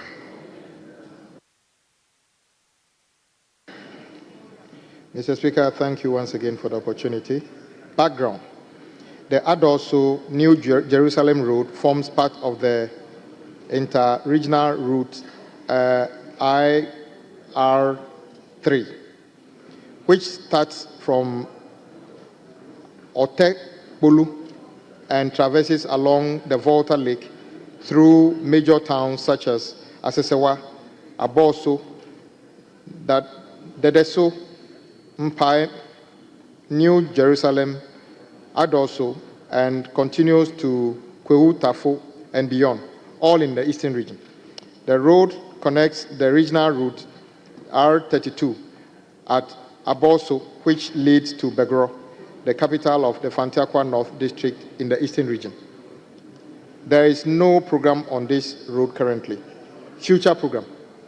The engineering studies will be carried out by the end of the second quarter of 2025 to assess the appropriate interventions, after which consideration will be made in the 2026 budget. Thank you, Mr. Speaker. Thank you very much. Yes, Honorable. Mr. Speaker, on the 14th of February, in this very House, we approved a loan facility amounting to about 350 million for the Afram Plains Road. And a part of it connects to these roads that I've mentioned. So I'm surprised that the minister says that... Is it 14th of February this year? No, of 2022. 2022? Yes, yes. So I'm surprised that the minister, please, keep quiet and listen. Especially, keep quiet and listen. I'm surprised that the minister says that there's no program on the road, because I know that this contract was awarded to Contractor Construction UK Limited for an amount of about 150 million euros, and to construct from Bunsu leading to Adoso, and all these roads that we have mentioned. Thank you. Is captured in it. So if you say there's no program, are you able to tell us what that means? Thank you.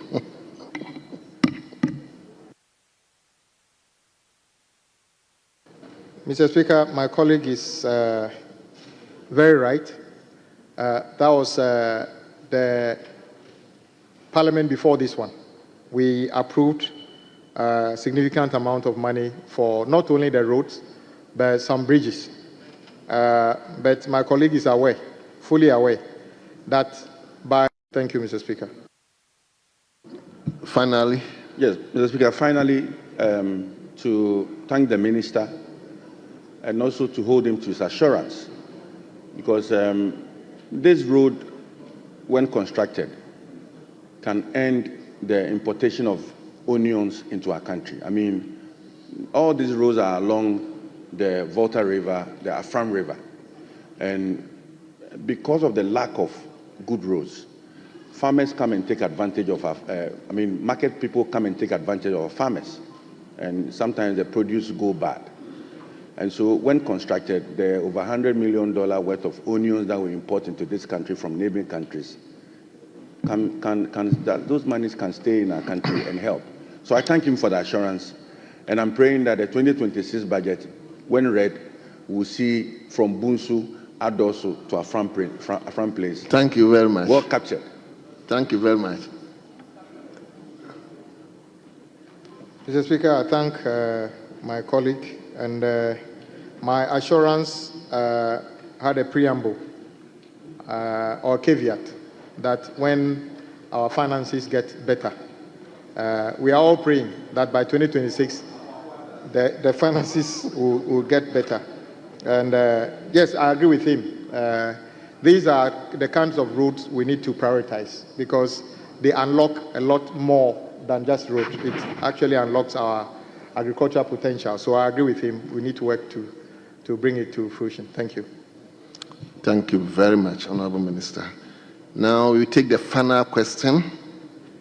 Final question from Honorable Trenebo Akudria Fukuo, a member for Manson and Kwanta. Manson Kwanta. And he has not also mandated anybody to do that on his behalf. So we will... Are you doing that? Okay, let me give you the floor to do that on his behalf. Thank you, Mr. Speaker. I rise to ask the question for on behalf of the Honourable Member for Manson and Kwanta, Mr. Trenebo Akudria Fukuo, to ask the Minister for Roads and Highways the measures the ministry is implementing to address the road infrastructure problem in the Manson and Kwanta constituency. Thank you. Yes, Honourable Minister. Thank you, Mr. Speaker. Background. Manso Nkwanta is the district capital of Amanse West in the Ashanti region. Current program. The Department of Feeder Roads is undertaking 4 major projects in the district. A. Bituminous surfacing of Manso Kensere Watreso Feeder Road, kilometer 0 to kilometer 10. B. Upgrading of Kumpase to Tontochrome Feeder Road, 17.65 kilometers to bituminous surface. C. Upgrading of Pechi number 2, Atiwa Chrome Feeder Road, kilometer 0 to kilometer 1.40, bituminous surfacing of Pechi number 1, Pechi number 2, 1.40 kilometers feeder road, and critical accesses 1.8 kilometers, total 4.60. D. Upgrading of Pechi number 2, Atiwa Chrome feeder road, 21.30 Trede, Pechi number 2, link 2.4, and then critical accesses 0.95 kilometers, total 24.65 kilometers. A. Bituminous surfacing of Manso Kensere Watreso Feeder Road. Current program. The Manso Kensere Watreso Road has been awarded under the project title Bituminous Surfacing of Manso Kensere Watreso Feeder Road. The works commenced on 30th of June 2020 for completion on 28th of December 2023. The progress of work is estimated at 53.55 physical completion. Work stalled due to delay in payment for works done. Upgrading of Kumpase to Tontochrome Feeder Road. Current program are ongoing. And then the last one, C. No, okay, the second to the last, number C. The contractor commenced work on the 28th of December 2023 for completion on 27th of December 2025. Progress of works is 5.5% physical completion.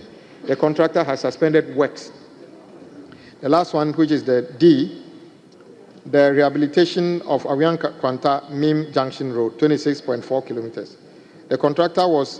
This contract was awarded on the 1st of October 2024. The progress of works is estimated at 9.32 physical completion. The contractor is currently on site and works ongoing. Thank you, Mr. Speaker. Thank you very much, Honorable Minister. Honorable Minister, I believe what I observe in the 8th Parliament, we are not going to observe the same thing. In the 8th Parliament, most of the questions came and emanated from the minority. I believe this time around the majority will also ask questions. Today, 11 questions. Today, 11, you cannot come under point of order when the speaker is speaking. Today, 11 questions plus 1 urgent question, 12 questions, all of them emanated from the minority. The urgent question from the majority, yes, that's right. So, please, members, we are all entitled to ask questions. That's the way our constituent can even assess us. So, Honorable Minister, on behalf of the House, let me thank you. I mean, members can see that you candidly responded to the questions, and we will urge other ministers to also do the same. We are grateful to you, and you are hereby discharged.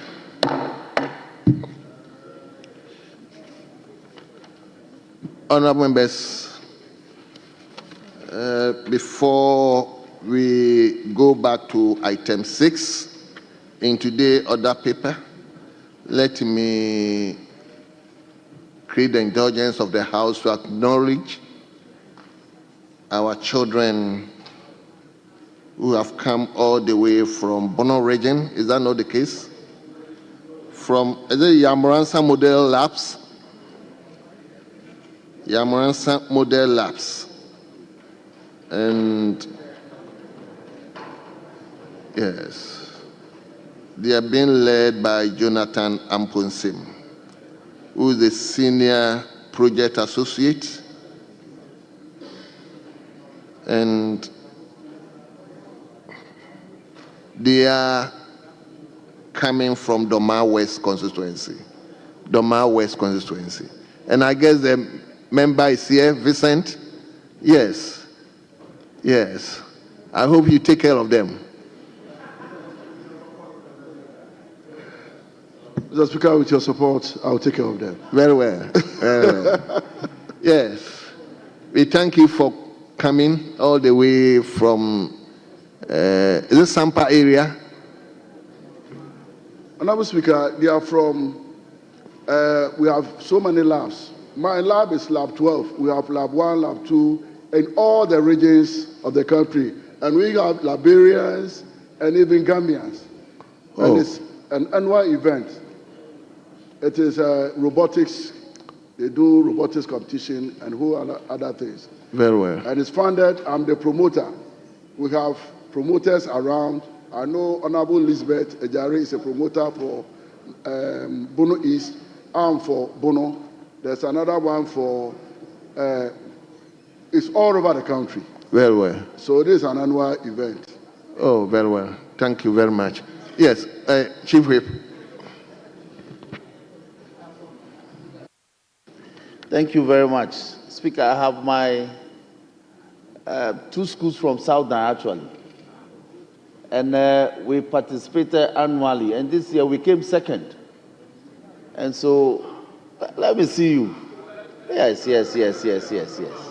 So, like my brother, Honorable Vincent Opon said, it's a national event. And Speaker, I think this House should take cognizance of this program. Because, yes, I can make preliminary comments on the matter. And it produces young scientists. And this is how nations grow. This is how you create people who manufacture their creativity. So this House will pay attention to this program. And then we need to encourage the agencies to sponsor it. They'll go to places, they'll go to the Silicon Valley and do wonders. Then ask Honorable Yabuama to sponsor. Yes, yeah, Honorable Yabuama, you and I, we must co-sponsor next year's program and ferry them to Silicon Valley in California. I thank you for the opportunity, Mr. Speaker. Thank you. Thank you very much. To all of you them. are welcome, and I hope you monitor what is going on in the chamber, and that will motivate you for your future career. I wouldn't ask you to become a politician like us, but for your future career. Yes, can I also hear you? Thank you, Mr. Speaker. I'm happy to also announce to you that Lab 7, Yamranza Lab 7, they are from Biakunye constituency, and they came first. They were first last year, and this year too, they came first. So, Lab 7, congratulations once again. Thank you very much. So you are welcome once again. Yes, honorable members, let's welcome the leader of the House to give us the activity for the ensuing 8 week. Leader, the floor is yours. Thank you, Right Honorable Speaker. Right Honorable Speaker, your committee, the Business Committee, met today, Friday, 28 February 2025, to arrange the business for the 8 week ending Friday, 7 March 2025. We could not meet yesterday for obvious reasons. The President was here to deliver the State of the Nation address. Mr. Speaker, as is the tradition, we arranged that next week there may be formal communications from the Right Honorable Speaker. 23 questions have been programmed for next week. 6 to the Minister for Energy and Green Transitions, 4 to the Minister for Gender, Children and Social Protection, 3 to the Minister for Education, 5 to the Minister for Local Government, Chieftaincy and Religious Affairs, and 5 to the Minister for Roads and Highways. 2 are urgent, 21 are oral. Pursuant to Order 91-2, statements may be made by ministers and honorable members. Papers and reports may be laid. Motions and resolutions and consequential resolutions may be made, debated, and taken. And Mr. Speaker, if you recall, you directed that the Minister for Energy and Green Transition should appear before the House to brief us on measures being taken towards the gradual transition of the country to the use of clean and renewable energy. So the Minister has been scheduled for Tuesday, 4th of March 2025. For that purpose, we urge the Minister to avail himself so that we'll be briefed. Thursday, 6th March 2025 is the Independence Day and is a public holiday and will be observed as such, as a statutory holiday, so this House will not be sitting. So, Speaker, the major business for next week will be the debate on the message on the state of the nation. So, Speaker, a motion to thank His Excellency the President for the message on the state of the nation will be moved on Tuesday, 4th of March 2025. Honourable members are therefore urged to participate actively in the debate. The time allocation is as follows: that the majority leader and minority leaders will have 40 minutes. Other 40 minutes, 40. Other leaders will have 20 minutes. Leadership of committees will have 15, and honourable members will have 10 minutes. Mr. Speaker, the committee considered the issue of the number of members to be recognized from each side of the House to contribute to the debate each day, but could not reach a consensus.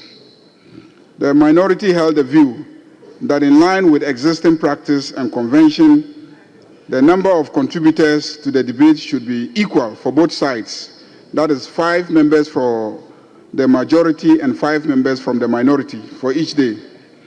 The majority, on the other hand, argued that in view of the present composition of the House and the high number of members of the majority caucus as opposed to the minority, equal allotment will disadvantage members of the majority caucus. The majority caucus accordingly proposed that the allotment of opportunities for debate on the message should be based on the proportional composition of the House. They accordingly proposed a ratio of 68 to 32 to represent the different sizes of the caucuses in the House. Having regard to the inability of the committee to reach a consensus on the matter, and in accordance with Order 2842 of Standing Orders, the question was put, and the majority of 7 members voted in favor of a proportional allotment of opportunity for debate. The minority, however, gave indications that they were not part of the decision and accordingly do not recognize the vote. The committee accordingly submits the matter for the consideration of the House. The sitting time is 10 a.m. starting Tuesday, 4th of March, and the time may be extended depending on the schedule of the day. Mr. Speaker, in accordance with Order 216-2 and subject to Order 67, the committee submits to the House the order of business for the consideration and adoption by the House. Thank you very much, Mr. Speaker. Thank you very much. Honourable members, the business statement for the ensuing 8th week has been read to us by the Leader of the House. It is now before the House for consideration. So, if any member has concerns, this is the time. as it stands now, I can only see the minority shape. All right. Mr. Speaker, I think I'll start and my colleagues will come. You want to start and your colleagues will come? Yes. Then Mr. why Speaker, don't you allow your colleagues to come, then you take the final lap? Mr. Speaker, I have concerns. Let me raise my concerns. What I'm saying is, normally, per our practice, fine. Per our practice, normally when the leader of the house of the caucus speaks, we don't normally go back. So if you allow the members to speak, then you give the final. Or if you want to change it, that's Mr. Speaker, in the case of business statement, there are so many matters. So any member can speak to any matter, and I think it has been the guidance of the House. Mr. Speaker, let's hear you. Mr. Speaker, listening to the leader of the House and the majority leader on page 2 with item 5, debates on the message of the state of the nation. Mr. Speaker, I don't know where this is coming from, to the effect that we are going to debate on the message of the state of the nation based on proportions. This is alien to the House. It has never been practiced from our fourth republic, from the first parliament, the second parliament, the third parliament, up to the ninth parliament. We have never set proportions in this House as basis for debate, Mr. Speaker. So when the majority leader was saying that they even took a decision in terms of voting, that is actually not the procedure. He is a senior man of this House, and he knows. Even the seventh parliament, when the MPP had a majority of 169 and the NDC was 106, we never used proportion in terms of debate. It has never happened. So why is it that at the moment we are going to say that to debate on the state of the nation, you are going to use a proportion and you brought your own proportion? Mr. Speaker, in any case, what are you afraid of? If 5 of you speak and 5 from this side speak, what are you afraid of? Because you believe that the message that the president presented is the state of the nation. So, Mr. Speaker, with all due respect to the leader of the House, I think this part of the business statement should be expunged from the record because it's alien to the rules. And if you come and look our standing orders, if you check order 115, it tells you order 115, Mr. Speaker, with your permission, I'll just read order 115, where it talks about time and manner of speaking. Order 115 says that, subject to the discretion of the Speaker on order 1693B, a member who intends to speak shall rise in the member's place and address the chair while standing only at the catching the eye of the Speaker. There is nowhere in our standing orders which will tell you that you should use proportions when you are going to speak on the floor of the House. And we should not entertain this because we will be setting a very bad precedent. We'll be setting a bad precedent. And we on this side, we will not be part of this. We will not be part of it, and we will not entertain this because it has never happened. And we will not allow you to set a wrong precedent to us. So it's wrong, and Mr. Speaker, we will definitely not be in agreement with any proportion. If we are to debate on the message of the state of the nation, if 5 on this side is speaking, 5 on the other side will speak, there is nothing to be afraid of. You don't need to say you are going to use proportion. We will all speak and we will all debate the message the president speaks, but we will not use any proportion to be able to do that. I thank you, Mr. Speaker.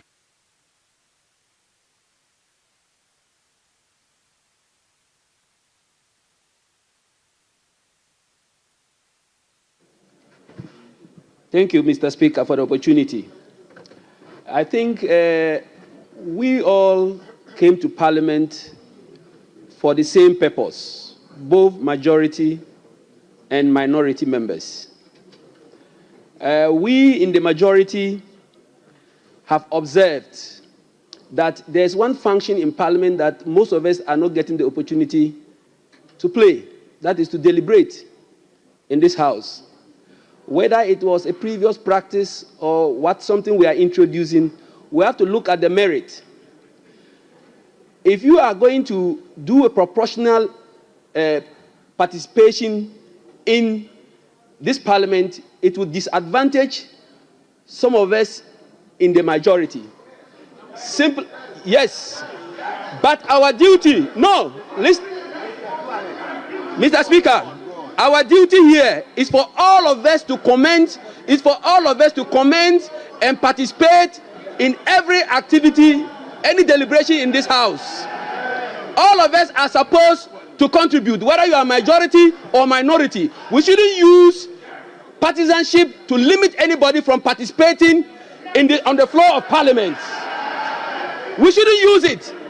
It's because any statement you make in this house, I have the equal right with anybody there to participate. So if you are using partisanship to allow participation, it will disadvantage anybody who is in the majority side. For example, let's consider that one day the minority are only 10 members.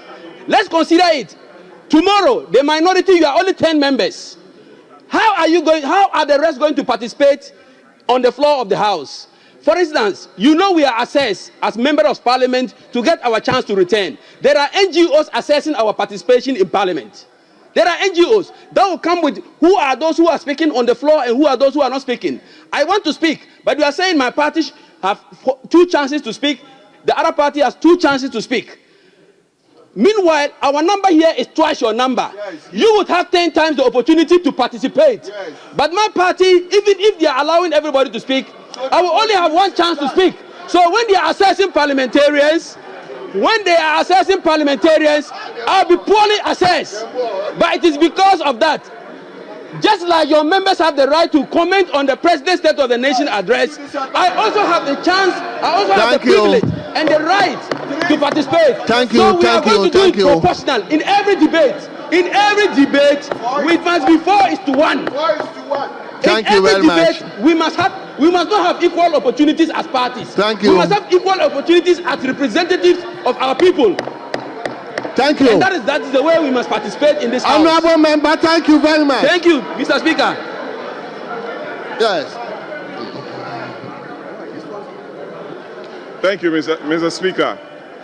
Mr. Speaker, I think we are by this going to introduce some unfairness and a novelty unknown to the practice of this House. Mr. Speaker, it's very important. The MPP has had 169 members of Parliament before. We've never on any occasion advocated for this. In any event, Mr. Speaker, if you look at... Honorable members, please, let's listen to him. I'll also give you the floor to also speak. Please, let's hear him. Other than that, we wouldn't hear anything. Mr. Speaker, what are we running away from? Paragraph 5 of the business statement is just a debate on the President's address to the House to thank him. Why are we rationing members of Parliament and deciding on the number of people to speak? What are we running away from? Debate? Majority running away from debate? Come on, Mr. Speaker. Mr. Speaker, the Speaker of Parliament chairs the Committee on Selection.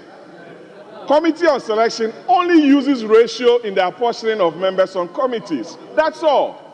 This is a chamber for debate. This is the chamber for debate. And for the majority to go to a business committee meeting to propose this is unfair. It's alien to the House. We've never seen this before. And it must not be entertained, Mr. Speaker. Thank you. Thank you very much. Yes, Honorable Ted Abi. Thank you, Mr. Speaker. Mr. Speaker, I think that if we allow this to go, it will disadvantage the majority seriously. Because, Mr. Speaker, it is not for nothing that our standing orders gives equity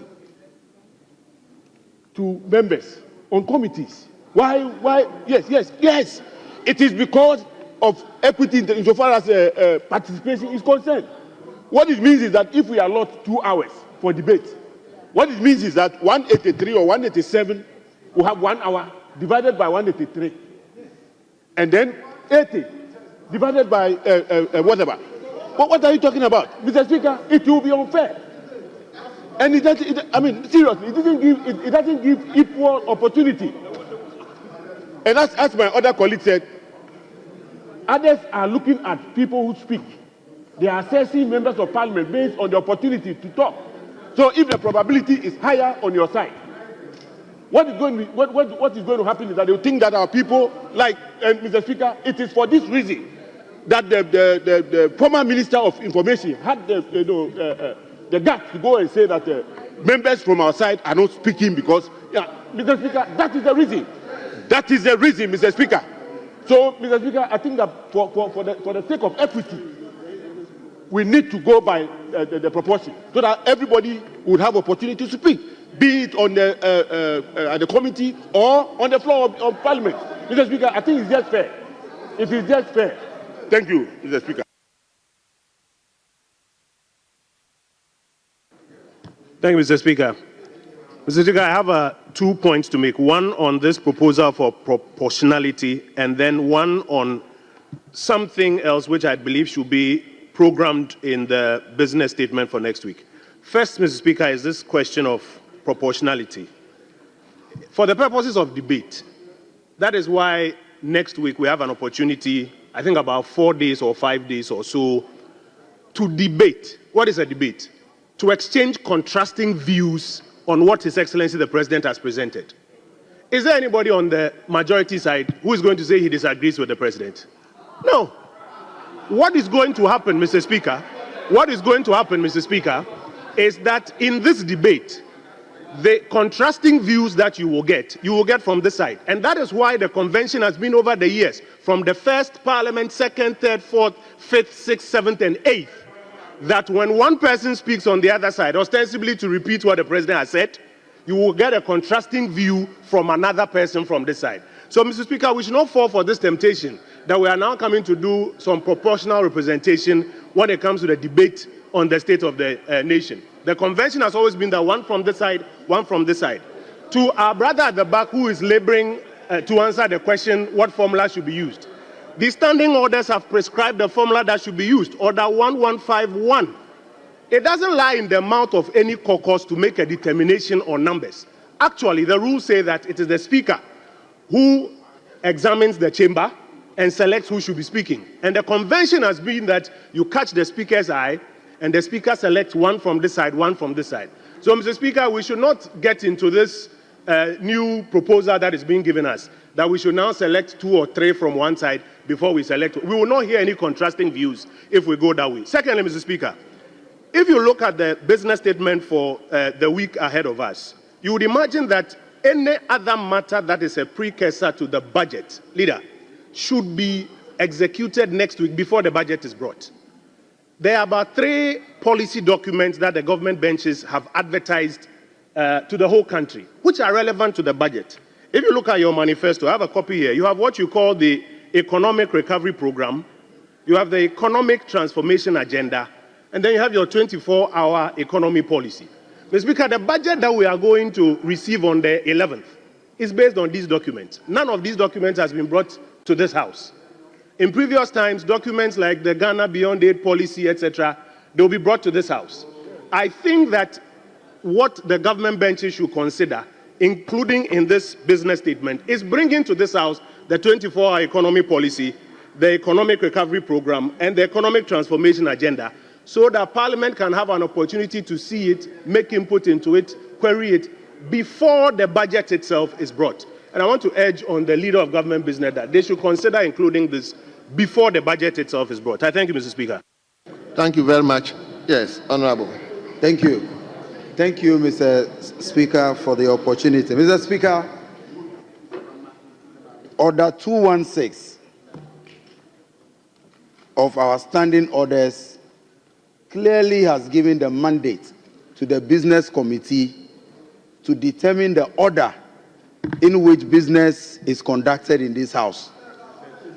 Under the same order, the time allotted for debate is also determined by the same business committee.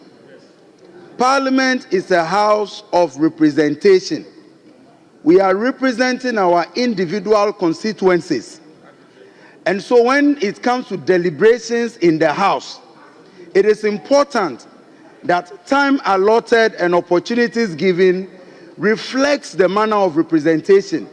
That is why the framers of the Constitution, in their own wisdom, decided that in determining composition of committees, which is critical to the performance of our duties as a legislative body, it is determined by representation in the House. That is why the ratio is used.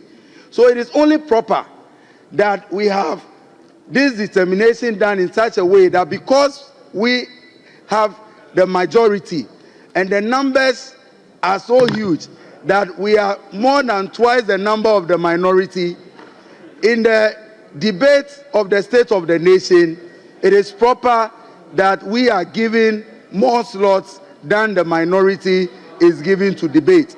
So, Mr. Speaker, we support not just the debate, all other proceedings. Mr. Speaker, we in the majority stand firmly behind the majority leader in proposing that in the debate of the State of the Nation's address, the majority be given more time or more slots than the minority. Thank you.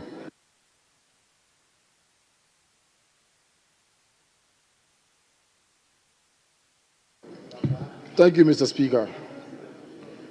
Mr. Speaker, I'm grateful for the opportunity to contribute to this debate. Mr. Speaker, the leader of this House, the distinguished Member of Parliament for Kwahu Central, is a man who is well versed with the standing orders of this House. Now, Mr. Speaker, when he spoke, ordinarily he would have made reference to the part of the standing orders that gives the business committee the powers to allocate the number of people who will be contributing to the debates. Mr. Speaker, the Constitution of the Republic of Ghana and other extant laws of the Republic do not also give any such powers to any committee like that. Mr. Speaker, the closest we have is Order 216, which has been made reference to by my very good friend, Adam, Honorable Adam. Now, that order is short of also making a pronouncement as to the number of people who will be debating from each side of the aisle. Mr. Speaker, this is not the first parliament of this republic. We have heard this is the 9th parliament. And Mr. Speaker, I make specific reference to the 2nd parliament of this republic, 1996, where the NDC had 132 seats, the MPP 66, and I believe there were 2 independent, members. I stand corrected, Mr. Speaker. Even under those circumstances, there were no such proportional representation as far as debates are concerned. So, Mr. Speaker, it's very strange that the President has delivered his message on the state of the nation on behalf of the majority or Ghanaians generally. And Mr. Speaker, that is a statement which they all believe and imbibe in. We disagree to some extent to some of the things that the President has said. And so we deserve every opportunity to impeach what the President has said. And we should be able to do so. We should be given enough room. Indeed, Mr. Speaker, ordinarily, the proportion should even favor the minority than the majority. This is not committee. This is not some international representation or trips abroad. This is debate. It is not the number of people who debate, but the quality of the debates. So, Mr. Speaker, I can challenge you.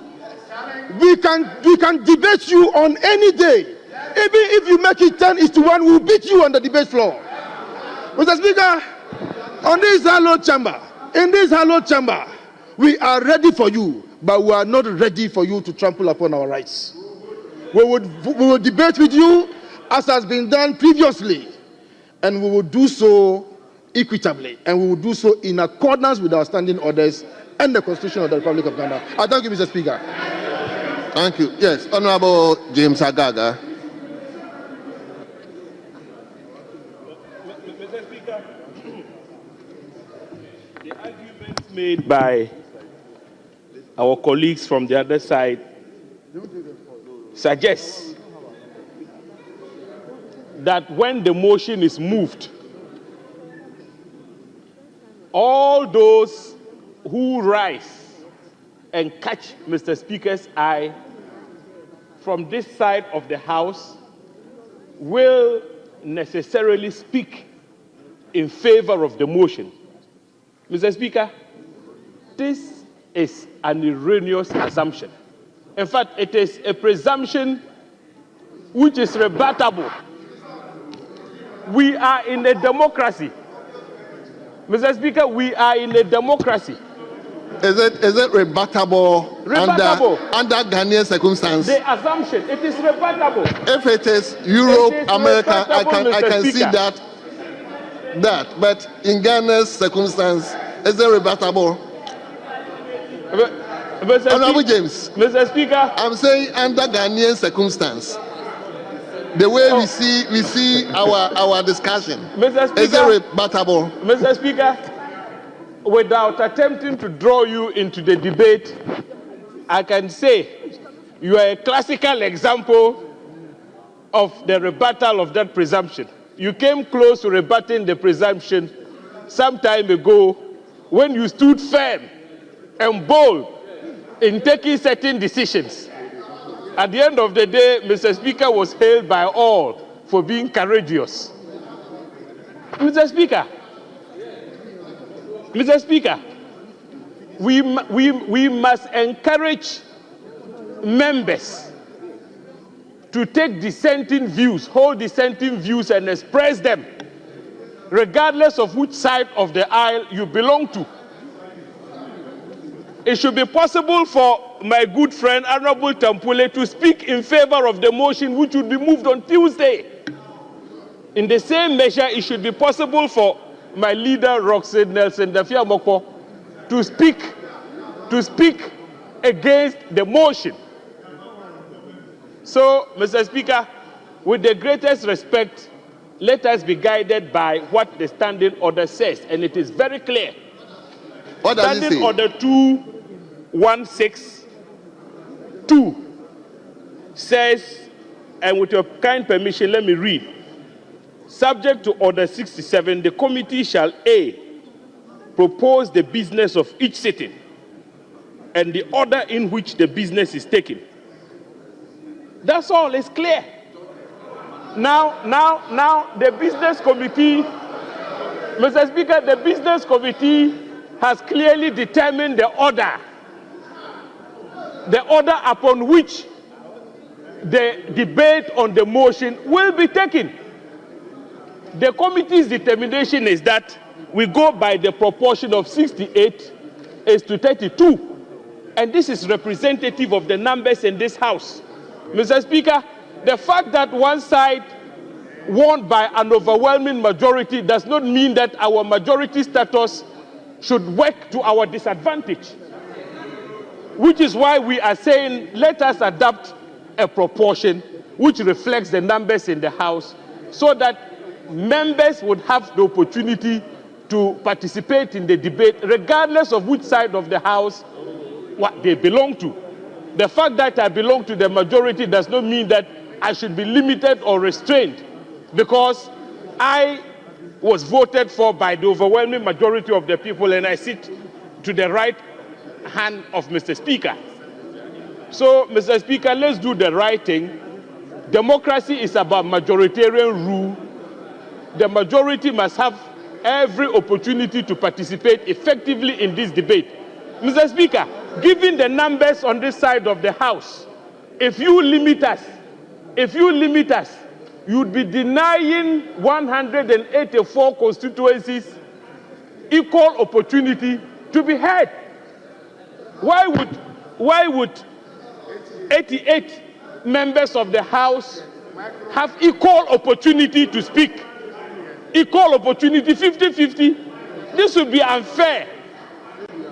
it will be unfair and unequitable. So, Mr. Speaker, I think we should go by what the committee has determined for us and do justice. Yes, Honorable Stephen Amua. Thank you, Mr. Speaker. Mr. Speaker, I think the same standing order 216 2A. Mr. Speaker, with your permission, I read. Propose the business of each sitting and the order in which the business is taken, except that the House may determine which matters may properly be introduced in the House at any time.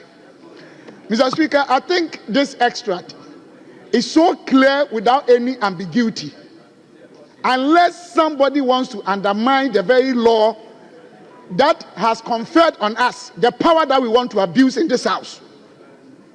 It is so clear that the business committee, they will make the proposal or the propositions, but it is the House that will determine which matter should be actually dealt with and the adverb properly.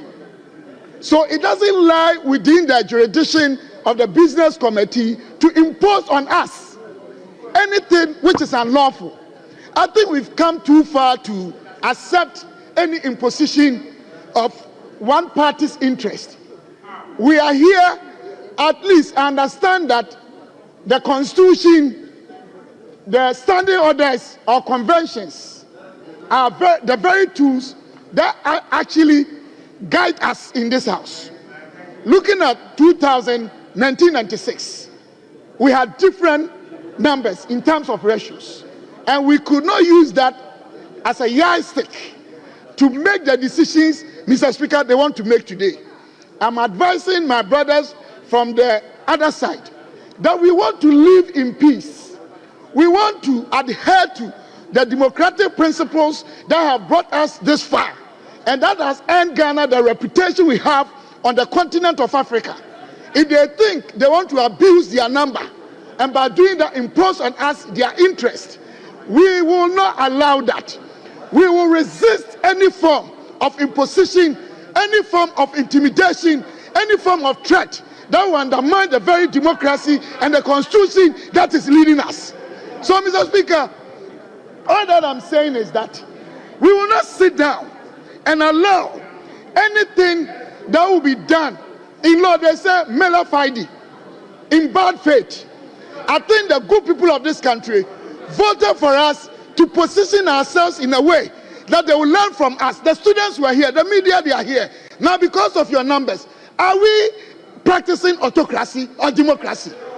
Are we practicing military rule or we are practicing democracy? Please, respectfully, we want to work together in harmony. We want to harmonize the interests of every Ghanaian.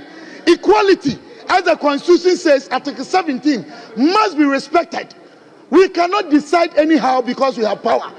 We cannot decide anyhow because we think we are yielding power that Ghanaians have given us to distort and destroy the beautiful democracy we have.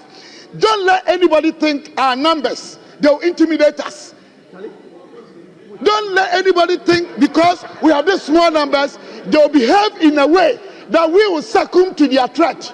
We will not be controlled by cowardice. Mr. Speaker, I'll end by this. The very Bible that we read, God has assured us and given us. God did not create us with the spirit of timidity nor fear, but that of boldness and courage. Do not be afraid, my people. Do not be dismayed. For the Lord your God is with you. And we will stand on the authority of God and the democracy and the Constitution and the standing orders and live up to expectation. Thank you, Mr. Speaker. Thank you so much. Honorable members, please. If I continue to listen to almost everybody who speak to it, and it appears the same thing. Anybody who speaks from the right will speak to the same point, and as well as my group from the left will also speak to the same point. So let me listen to leadership and I'll have my own conclusion about it. Yes, Minority Leader. Mr. Speaker, thank you for the opportunity. Mr. Speaker, this morning, because I had some other engagement outside of the precincts of Parliament, the Chief Whip on our side stood in for the caucus at the usual business committee meeting. He has fully briefed me of what transpired. Well, regrettably, the majority leader did not give me a heads up on the intention of the majority on this very matter. But that is to be expected. We are in a political enterprise. Sometimes it is normal to hide some of your cards. So, though it's a surprise, but it's normal to me. It's okay. Mr. Speaker, let me make some few references, and I will leave the matter to our good conscience, to posterity, and for all to think through. Mr. Speaker, when I was a majority leader, and at a point close to elections and after elections, were to take some decisions in this House, the minority then resisted, and through the resistance, they referred me to the Hansard of 2016 after the election, where my predecessor, the respected Chieftaincy Bonsu, had made some strong arguments about the transition and the fact that they had lost elections, certain decisions were to be placed on ice. And they were fortified by that to say that government business could not continue. I've listened to the forceful argument by Honorable Edem Agbana. I've also heard my own friend, the Honorable James Agaga, talking about the majoritarian rule. Fortunately, everything said today will be part of the Hansard of this House. The practice, as I've known it to be, is that in this House, although we come here, majority, minority, when it comes to debates, there is equal share. Since 1997, when the first opposition party was in this House, we had a 61 plus 6 smaller parties making the minority 67, with overwhelming majority being the NDC with 133. The Speaker, D.F. Annan of blessed memory, the records would bear me out, that in all debates, you pick one from the right, you pick one from the left. The practice continued under Alajete, and then eventually under Okwe, where the MPP had overwhelming numbers in this House. The very first in the history of our politics, MPP had 169. Mr. Speaker, the practice did not change. With 169, the debate was still shared equally.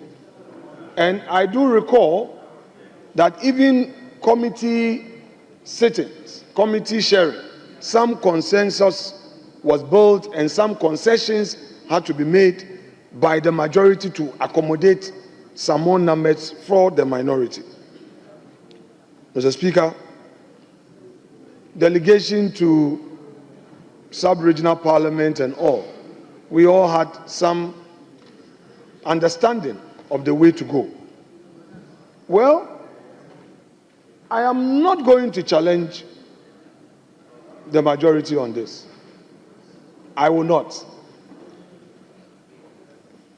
Because as Ngugi wa Thiong'o wrote in Weep Not Child, weep not child, weep not my darling. With these cases, let me remove your tears. The ravening clouds shall not long be victorious, they shall not long possess the skies. If today you are of the view that in this debating chamber, they should call 7 of you and call only 3 because you have the rule, I will not debate or let us break shoulders over this matter, because I know that in as long as there is life, even if I am dead and gone, and this democracy that we have all established is in force, the MPP will someday come into power. Be it 4 years, 8 years, 50 years, 100 years, NPP will someday come. And the records of this house, will be the guiding rule. So, Mr. Speaker, I would strongly urge upon the majority leader that some of these new presidents that they are introducing, they must be measured in the way they are introducing these presidents. Because we are watching, we are taking notes, and a day may come that references will be made. I have tasted that bitter pill when you referred me to some of the actions of the then opposition leader in this house in 2016. And you said that is the basis for you even preventing Supreme Court nominees from being considered on the House floor. To the extent that the minority chief whip, as he then was, Honorable Kwame Govins Abuja, threatened that should I make an attempt to lay the report, there will be chaos. We retreated. We listened to them. We said it's okay. After all, in a democracy, you can't get everything. So we'll let it go. Mr. Speaker, without more, I will take my seat and leave the matter to you. Thank you. Yes, Majority Leader.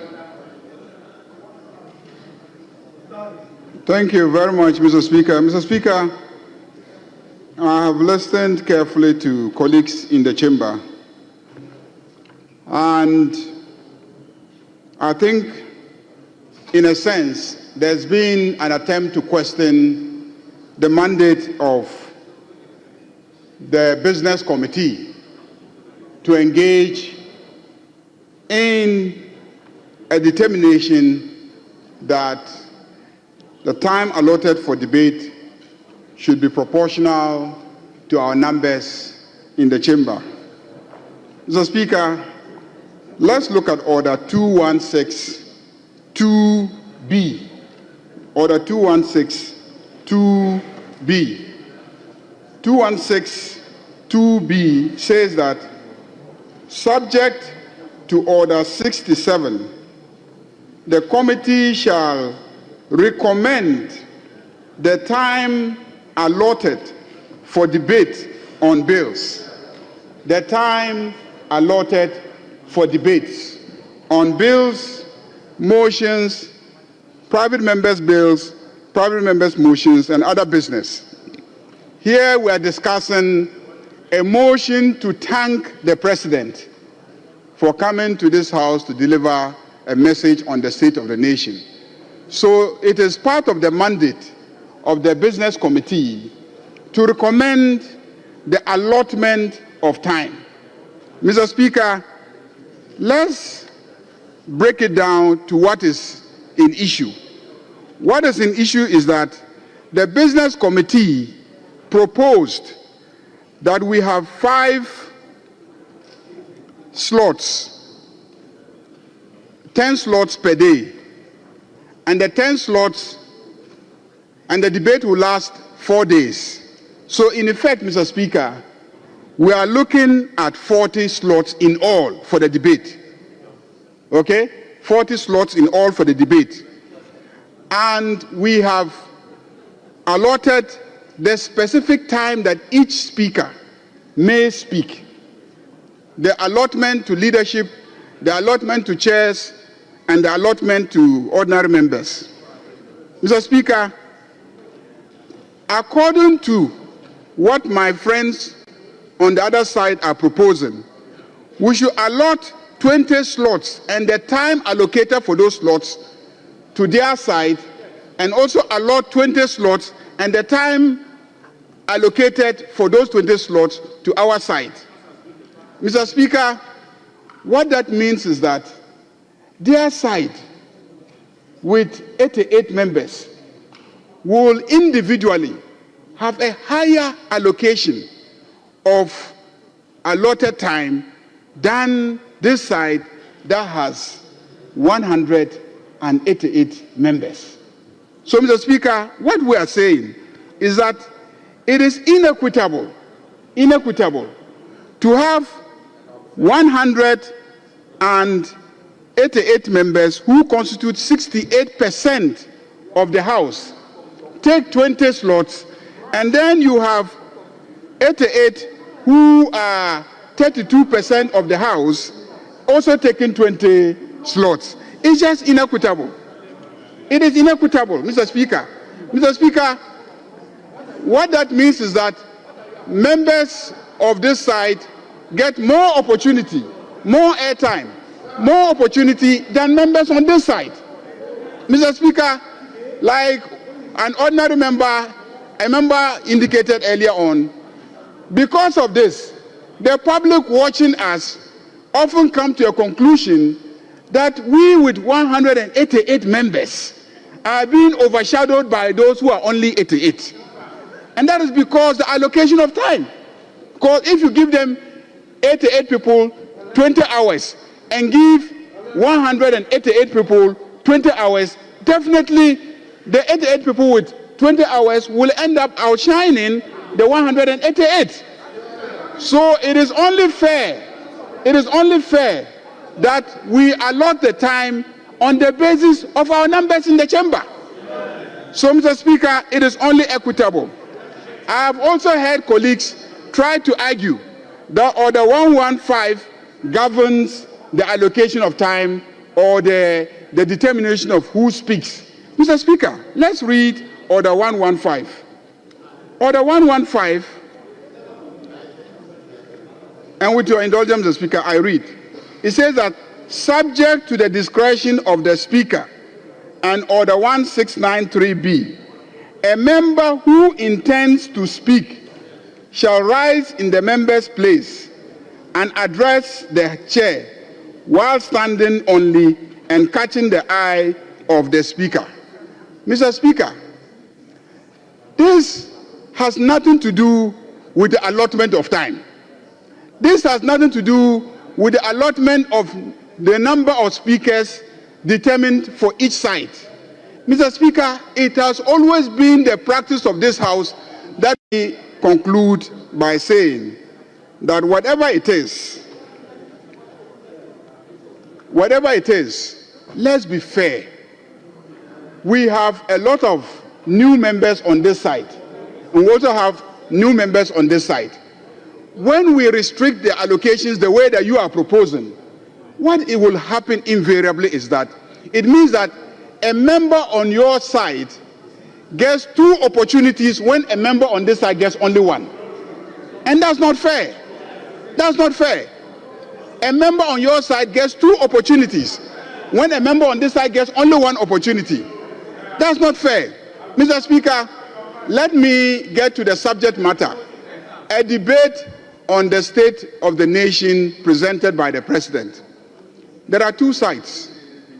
There's a side that will be seeking to disprove what the president has said, and there's a side that will be seeking to confirm what the president has said. Mr. Speaker, let me indicate that we on this side stand by our position that when it comes to government business and we are allotting time, let's allot it equitably so that we have, based on our numbers, a greater allocation of time than your side. And that is why during the committee meeting, we had our disagreements and when according to the procedure spelled out in our standing orders, we put it to a vote. And 7 votes in favor of that proposed allocation of time, and then 4 on your side decided not to participate in the vote and asked that the record should indicate that they protested and they disagreed with the decision. But 7 of us voted in favor of the position that you have 68, that we have 68% of the time, and that you have 32% of the time, reflecting the different sizes of the parties in this chamber. Mr. Speaker, like you said, it is not the amount of time, it is the quality of the debate. If you believe that it is the quality of the debate, then why are you worried about how much time we are taking? Why are you worried about how much time we are taking? We are worried about time. You say you are more interested in the quality. So within your short time frame, make sure that your debate is highly qualitative and leave us to decide what we do with our time.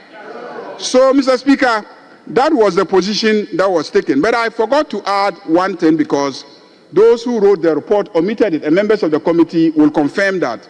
We also decided at the committee meeting that next week, Wednesday, we will invite the governor of the Bank of Ghana as an independent constitutional body to come to this house and brief us on the pricing of the new Bank of Ghana head office building, how the price variations took place, what the quantities were, and the justification for the construction of the new Bank of Ghana headquarters.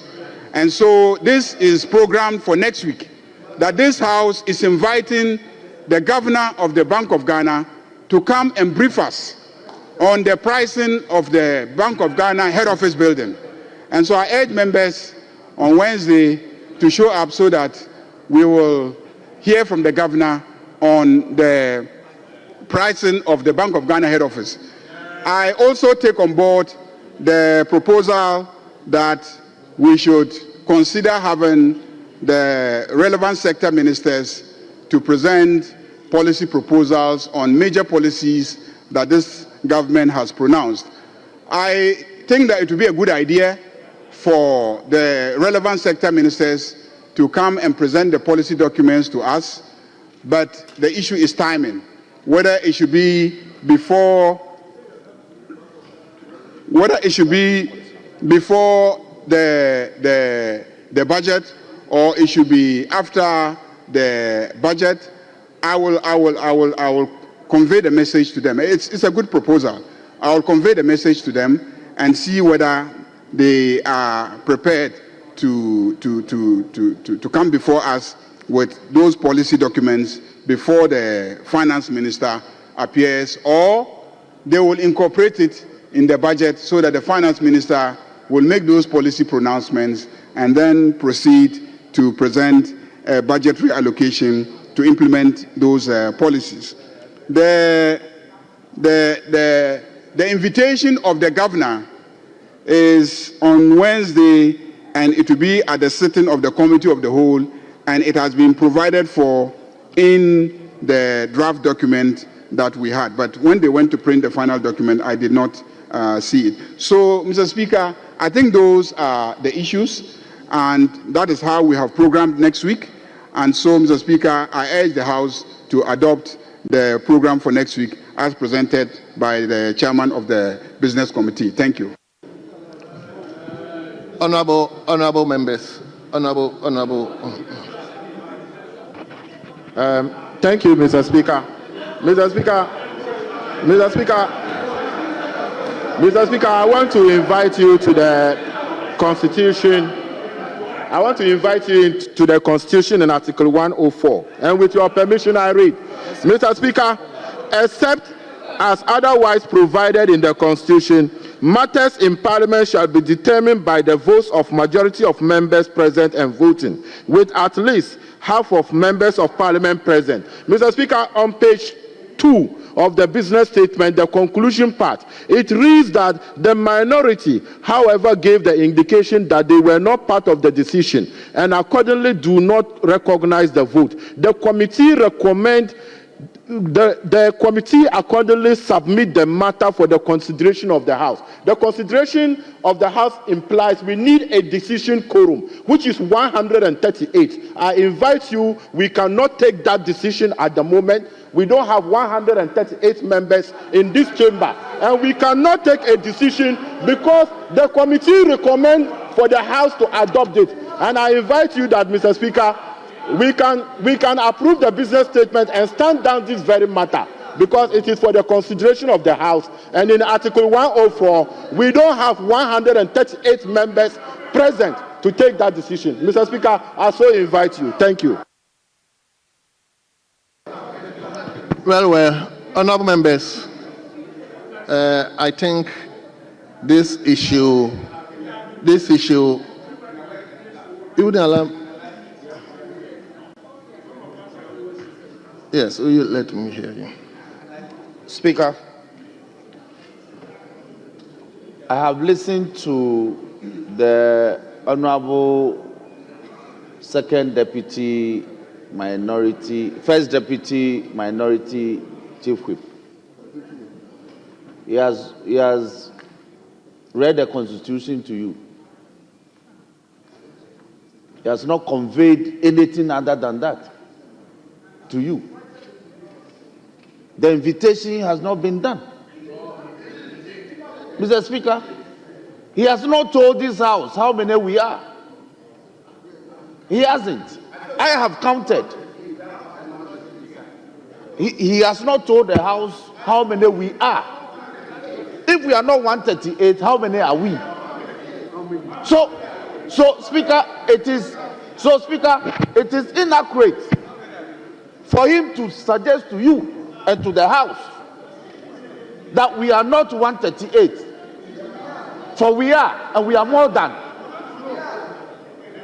For we are, and we are more than. So he cannot merely and whimsically say that we are less than 138 and that is it. He has not backed it with any evidence, i.e., having done the head count personally as a whip and showed the evidence. Me, I have. And we are more than 138. So, Mr. Speaker, I will invite you to disregard his submissions as if same was never done at all, and put the question, Mr. Speaker, so we can deal with this matter. Mr. Speaker, thank you. Mr. Speaker, Mr. Speaker,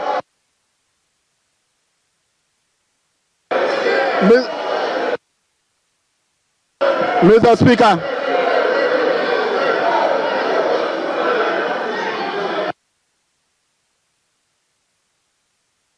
Mr. Speaker, in raising the constitutional matter, Mr. Speaker, in raising the constitutional matter, I made it clear that we are not 138, Mr. Speaker. When inviting you to the constitutional provisions, I told you that we are not 138. On this side, they are 40. On this side, they are 28. On this side, they are 17.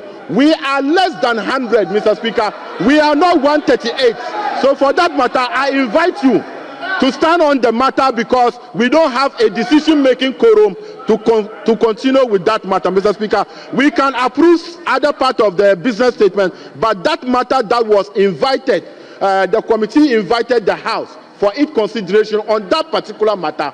The committee invited us, and we are not 138, and based on Article 104, we cannot continue, Mr. Speaker. I invite you to do the right thing. Mr. Speaker, as a lawyer as you are, you should do the right thing and respect the Constitution in the provisions in Article 104. I so invite you, Mr. Speaker. Thank you.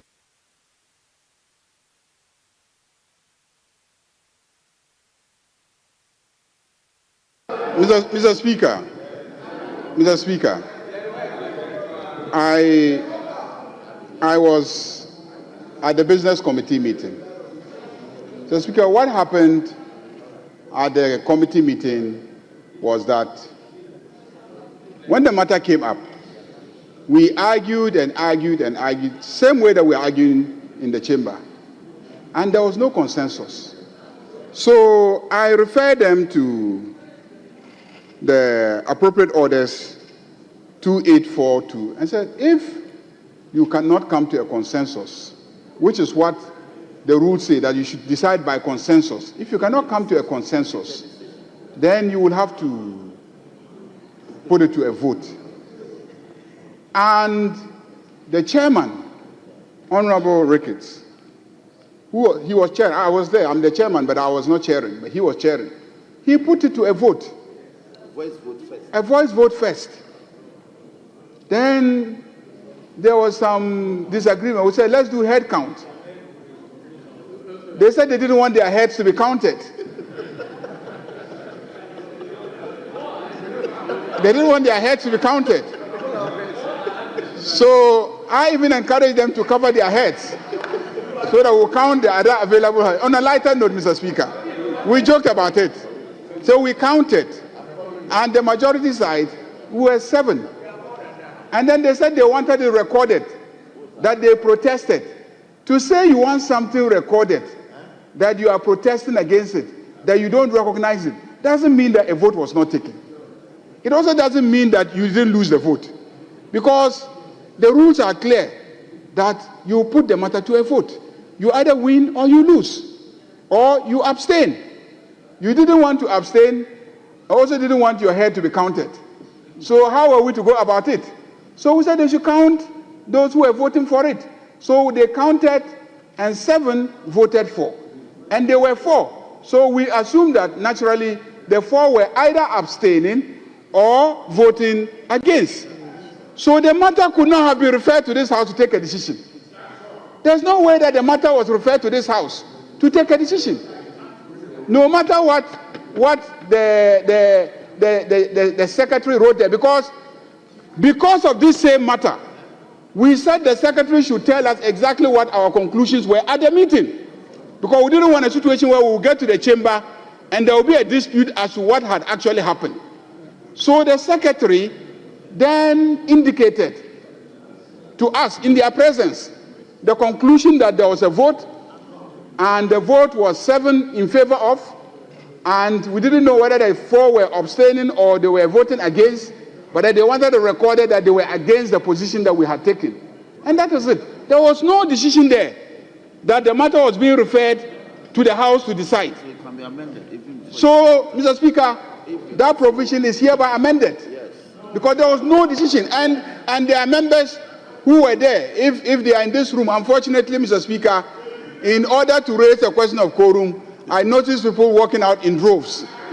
And so those who were members are no longer in the chamber to confirm exactly what happened. But, Mr. Speaker, that was what happened at the committee meeting. So the matter wasn't referred to this House to take a decision. So it is amended. And if there is a dispute, the clerk should be invited here to come and confirm whether what I'm saying is true or not. That was exactly what happened. No referral was made to this House, Mr. Speaker. No referral was made to this House. So it is hereby amended to that effect. We've taken some time on this.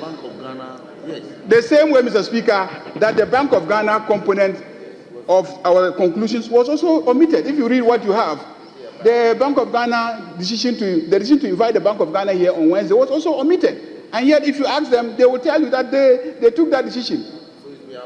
So that's why I had to subsequently, amend the report to incorporate that. So I hereby amend the report to also delete any indication that the matter was referred to this House to take a decision.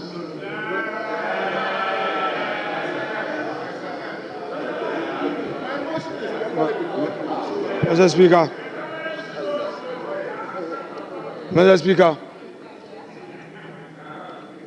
my suggestion to you is that this very matter be referred to the Right Honourable Speaker for further discussion with leadership, because, Mr. Speaker, it is going to set a certain new precedent.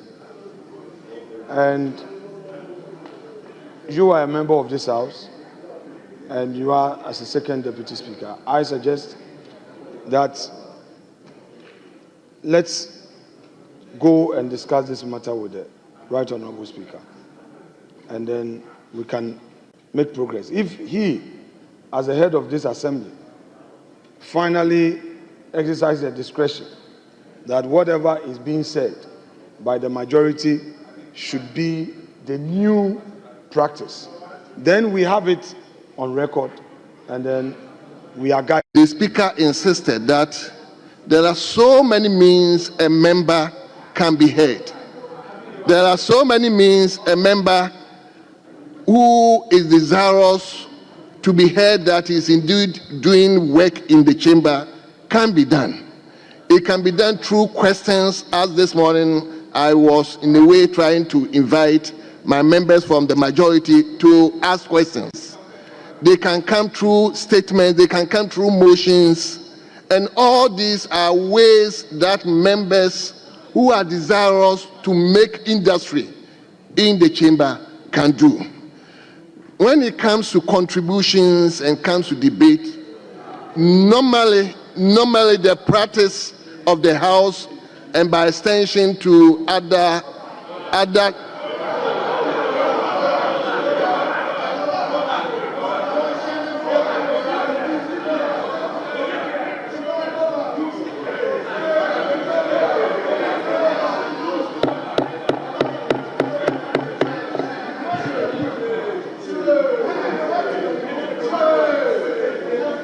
So, honorable members, what I'm saying, I'm not changing anything.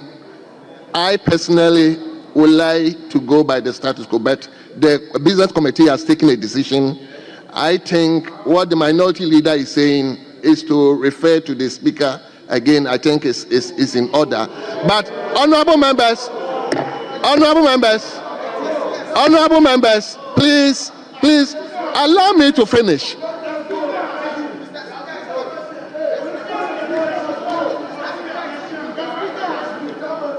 Honorable members, I think to allow anybody to speak rests with the Speaker per standing orders 115. So whether I will be here or my brother or the Speaker himself, he will be guided by it. And I think as to whether you allow members here to speak more, or it will depend on the Speaker. So please, I think we don't need to spread our heads over this. I've heard majority on equitable point of view. I think I share with you, but the standard and the practice over the House is that one speak here, and that's why members, honorable members, that is why honorable members, that is why in the second Parliament, 166 against 134, that issue was not raised. That is why in the 7th Parliament, 169 against that was not raised. I think let's maintain it. But if whatever it is, honorable members, whatever it is, the business proposal that has been discussed is hereby adopted. Mr. Speaker, I have adopted your business statement, so it's okay. Yes. Honorable member, whatever yes. I said for me. The business statement has been adopted. Yes. I was just speaking for let me just say the something. way yes. Let me just say something. Yes. Yes. Yes. So, Mr. Speaker, For the avoidance of doubt, the media is covering. For the avoidance of doubt, the business statement is what has been adopted. And the business statement says that the allocation of time for the debate on the message on the State of the Nation motion, it shall be 63% here and 32% here. That's what it says. That's what it says. Okay. Mr. Speaker, Mr. Speaker, Mr. Speaker, Mr. Speaker, Mr. Speaker, Mr. Speaker, Mr. Speaker, Mr. Speaker, we are guided. You guide us in this house, Mr. Speaker. Mr. Speaker, Mr. Speaker, Mr. Speaker, I think you guide us in this house.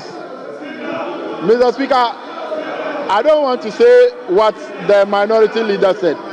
He has recorded. Mr. Speaker,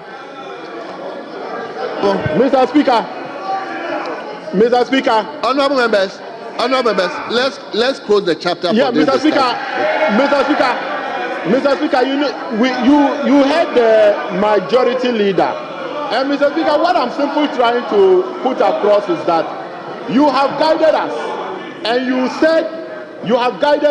you said the speaker. The speaker here means the leader of the institution Parliament, the Mr. Speaker, have said, and you were present, to the effect that one here, and that is what is stand. Whatever is contained in here was not what the speaker said.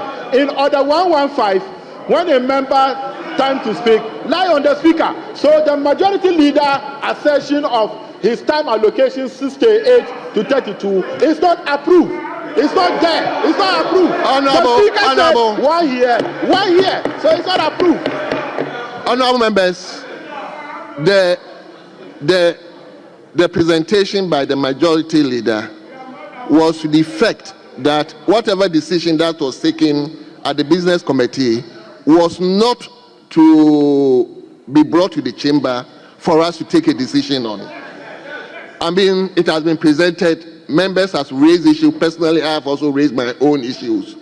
And whatever it is, the business statement ought to be adopted. So we've adopted it with all.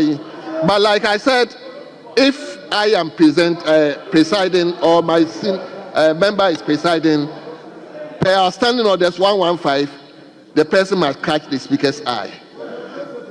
Of course, I also encourage leadership because this has a far-reaching consequence. And therefore, I encourage leadership to meet and take decision on this. Even after the discussion of the honorable members, even after the discussion of the president's message, I think we need to holistically take a decision on this. So that is my discussion. Yes. Mr.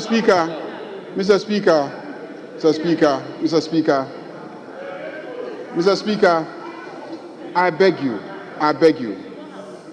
We speak not just to ourselves in this chamber, we speak to a nation. There's a whole country watching us. A whole world watching us. Boku is in the world.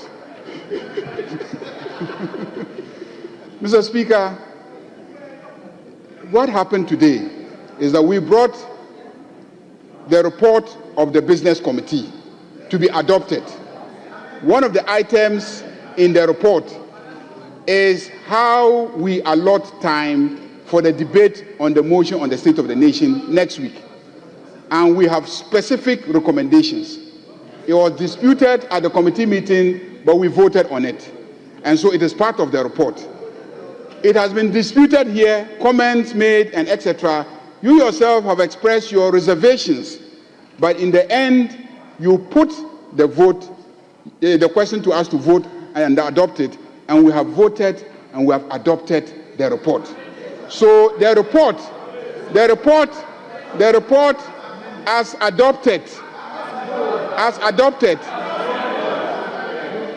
The report as adopted. My understanding, Mr. Speaker, is very important because the journalists are going to report it in the news today. My understanding is that the decision of the House is that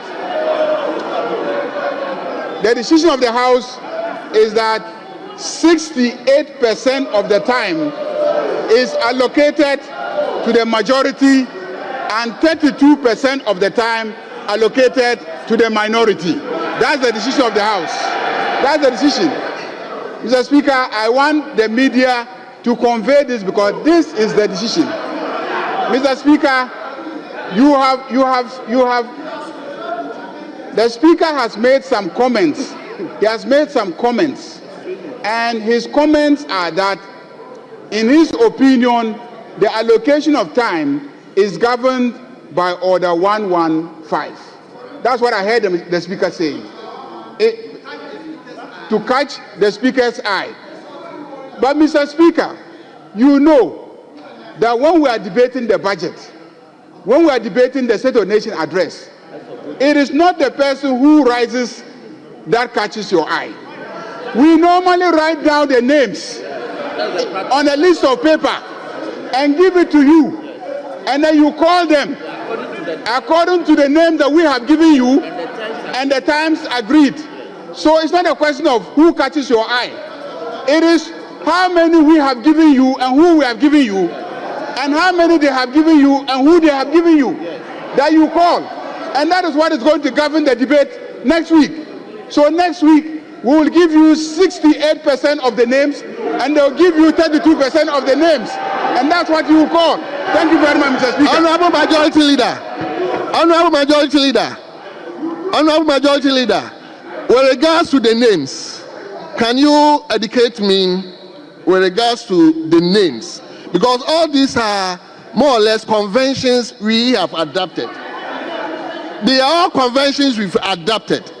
So specifically, if you are talking of handing over names to the Speaker, if you can educate me on, so that, because I thought it's a standard, it's a convention that we all adopt. So if you want to help me, then help me well, so that I know per these standing orders, leadership can hand names to the Speaker. Mr. Speaker, I have been in this chamber for close to 2 decades. Mr. Speaker, you always agree on the numbers for each side, and based on that agreement, the sides will give you the names of the members. Yes. Is that okay? So we are agreed on the numbers. Mr. Speaker, because there was no consensus, so we voted and used our numbers, and so we have concluded that you are taking 32% of the numbers and we are taking 68% of the numbers. Mr. Speaker, this is straightforward. I don't see why we are debating this. And this has been concluded by the committee. And you have put the question on the report. It has been adopted. The only issue I have, Mr. Speaker, is when this House has taken a decision, and after the House has taken a decision, you are running commentary that appears to undermine the decision of the House. And that confuses the public. That's why I want clarity. That's why I keep repeating myself that this, so far as I am concerned, is the decision of the House. The House has adopted the report. Honorable leadership, thank you. I think let's bring this to a close. I don't want to talk about it. I said probably leadership will have to take, because it has a far-reaching consequence. Leadership, any indication?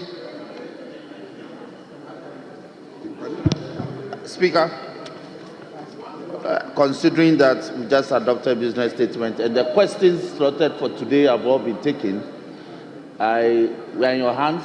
It's past 2 o'clock. we are ready to be adjourned. In any case, we have orientation starting tonight. Thank you. Orientation whole. So, Speaker, I want to urge our colleagues to join us for the orientation. It is important. The orientation will cure some of these matters that they are debating. So we are encouraging them to join us in whole 6 p.m. tonight. Speaker, thank you. Majority Leader, will you put a motion? We've not spent. Okay. Speaker, I move that the House be adjourned.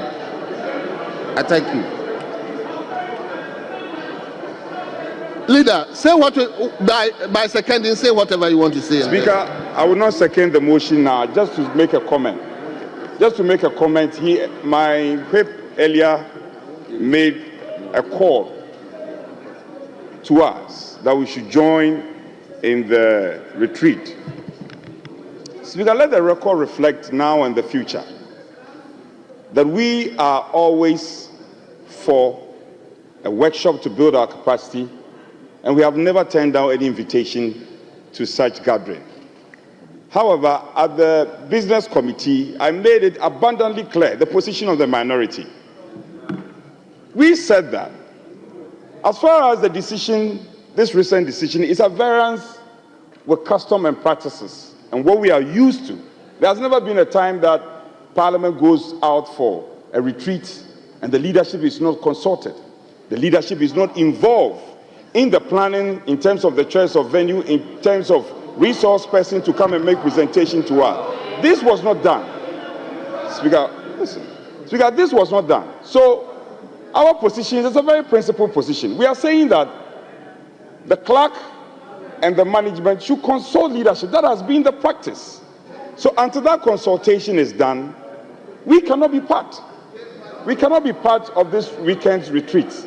And let nobody take it with malice. No, it's a very principled position, and that should be respected. Speaker, besides the point, we had also said that, and it is important our colleagues stay consistent with their earlier argument.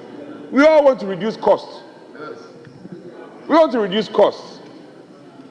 So the last time, the argument was strongly made that let's reduce costs by having the engagement here. What has changed? You're already saying that the economy is not strong. You already made the argument that the economy is not strong. So, Speaker, simply put, we want to reduce costs. So to that end, the retreat, respectfully,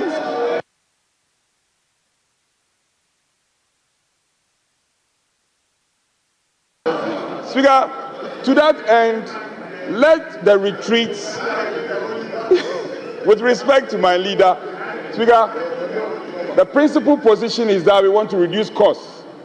And the chamber is spacious enough to contain all of us. So let's hold the retreat here, just as was done the other time. So let the record reflect same. And it's the reason why we are not partaking in the weekend's retreat. Cost is so important. Cost is so important. Speaker, that's it. But Speaker, we had agreed that colleagues, the Honorable Champion was here. Leader, sit down.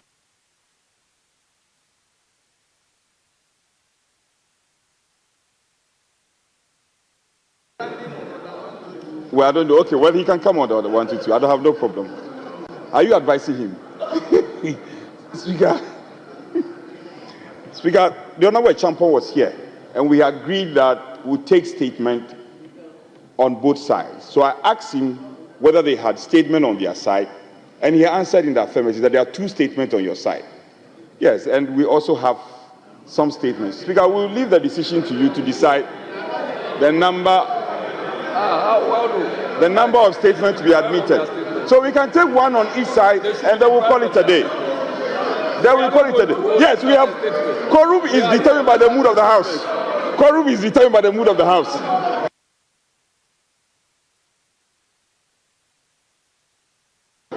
Yes, Leader. Thank you, Mr. Speaker.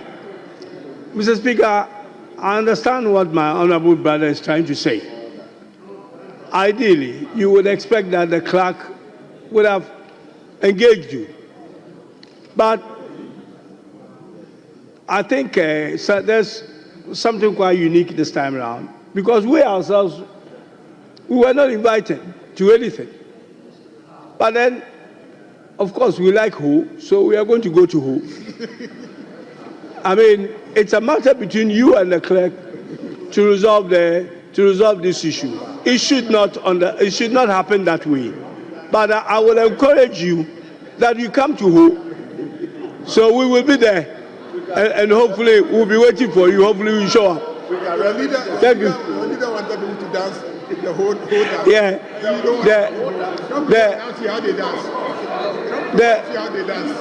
The whole dance that your leader was requesting in the appointment committee is being done in Ho, so you can come to Ho.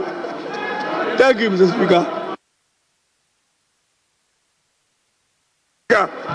Unless, assuming without admitting that our colleagues are not taking a cue from what His Excellency the President has given, even the celebration of Independence Day, it is being done at Jubilee House for a very good reason, to reduce costs. Yes. You are here, you want to increase costs.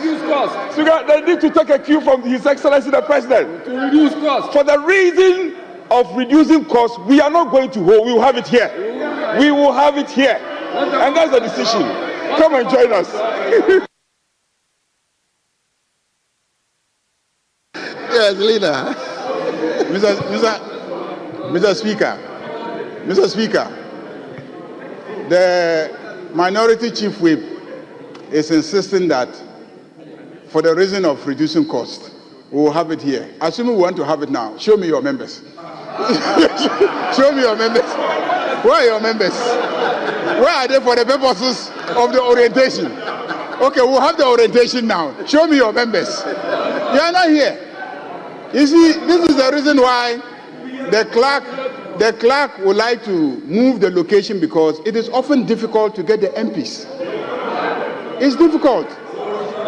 So if you move MPs to a different locations where it is difficult for them to stay away, then you can have their attention for the purposes of the orientation. That's the reason why we often move out of the building. And Mr. Speaker, I don't even think that we have a facility that can take all of us at once. I don't think so. Unless we decide to have it in this chamber. That's the only other option. So, Mr. Speaker, I think this is a matter for the clerk. I mean, we as leadership of the House can engage with the clerk for the future. But I think this one, the plans are far advanced. And I think that I urge our colleagues to avail themselves of the opportunity to have this orientation program. Thank you, Mr. Speaker. Thank you very much. So, honorable members, the motion has been moved. I hope you seconded. Speaker, I did not. What I suggested was, we have one statement here and one there. Speaker, I will second the motion. But just to put the majority on notice, I want to put the majority on notice that SONA, His Excellency the President has come to present SONA to us. And the whip has not done what he has to do. All those matters are still at large. Speaker, I want to put my whip on notice. When we were on the other side, housekeeping matters were taken serious. So I plead with my whip. You shouldn't take these matters lightly. I plead with you. On that note, I second the motion. Honorable members, let me thank you very much for your cooperation. It's all part of parliamentary practice. So I'll go ahead to adjourn the House to Tuesday the 3rd? Tuesday the 3rd of March. Tuesday is 4th. I'm sorry. Tuesday the 4th of March 2025. Tuesday the 4th of March 2025. The House stands adjourned.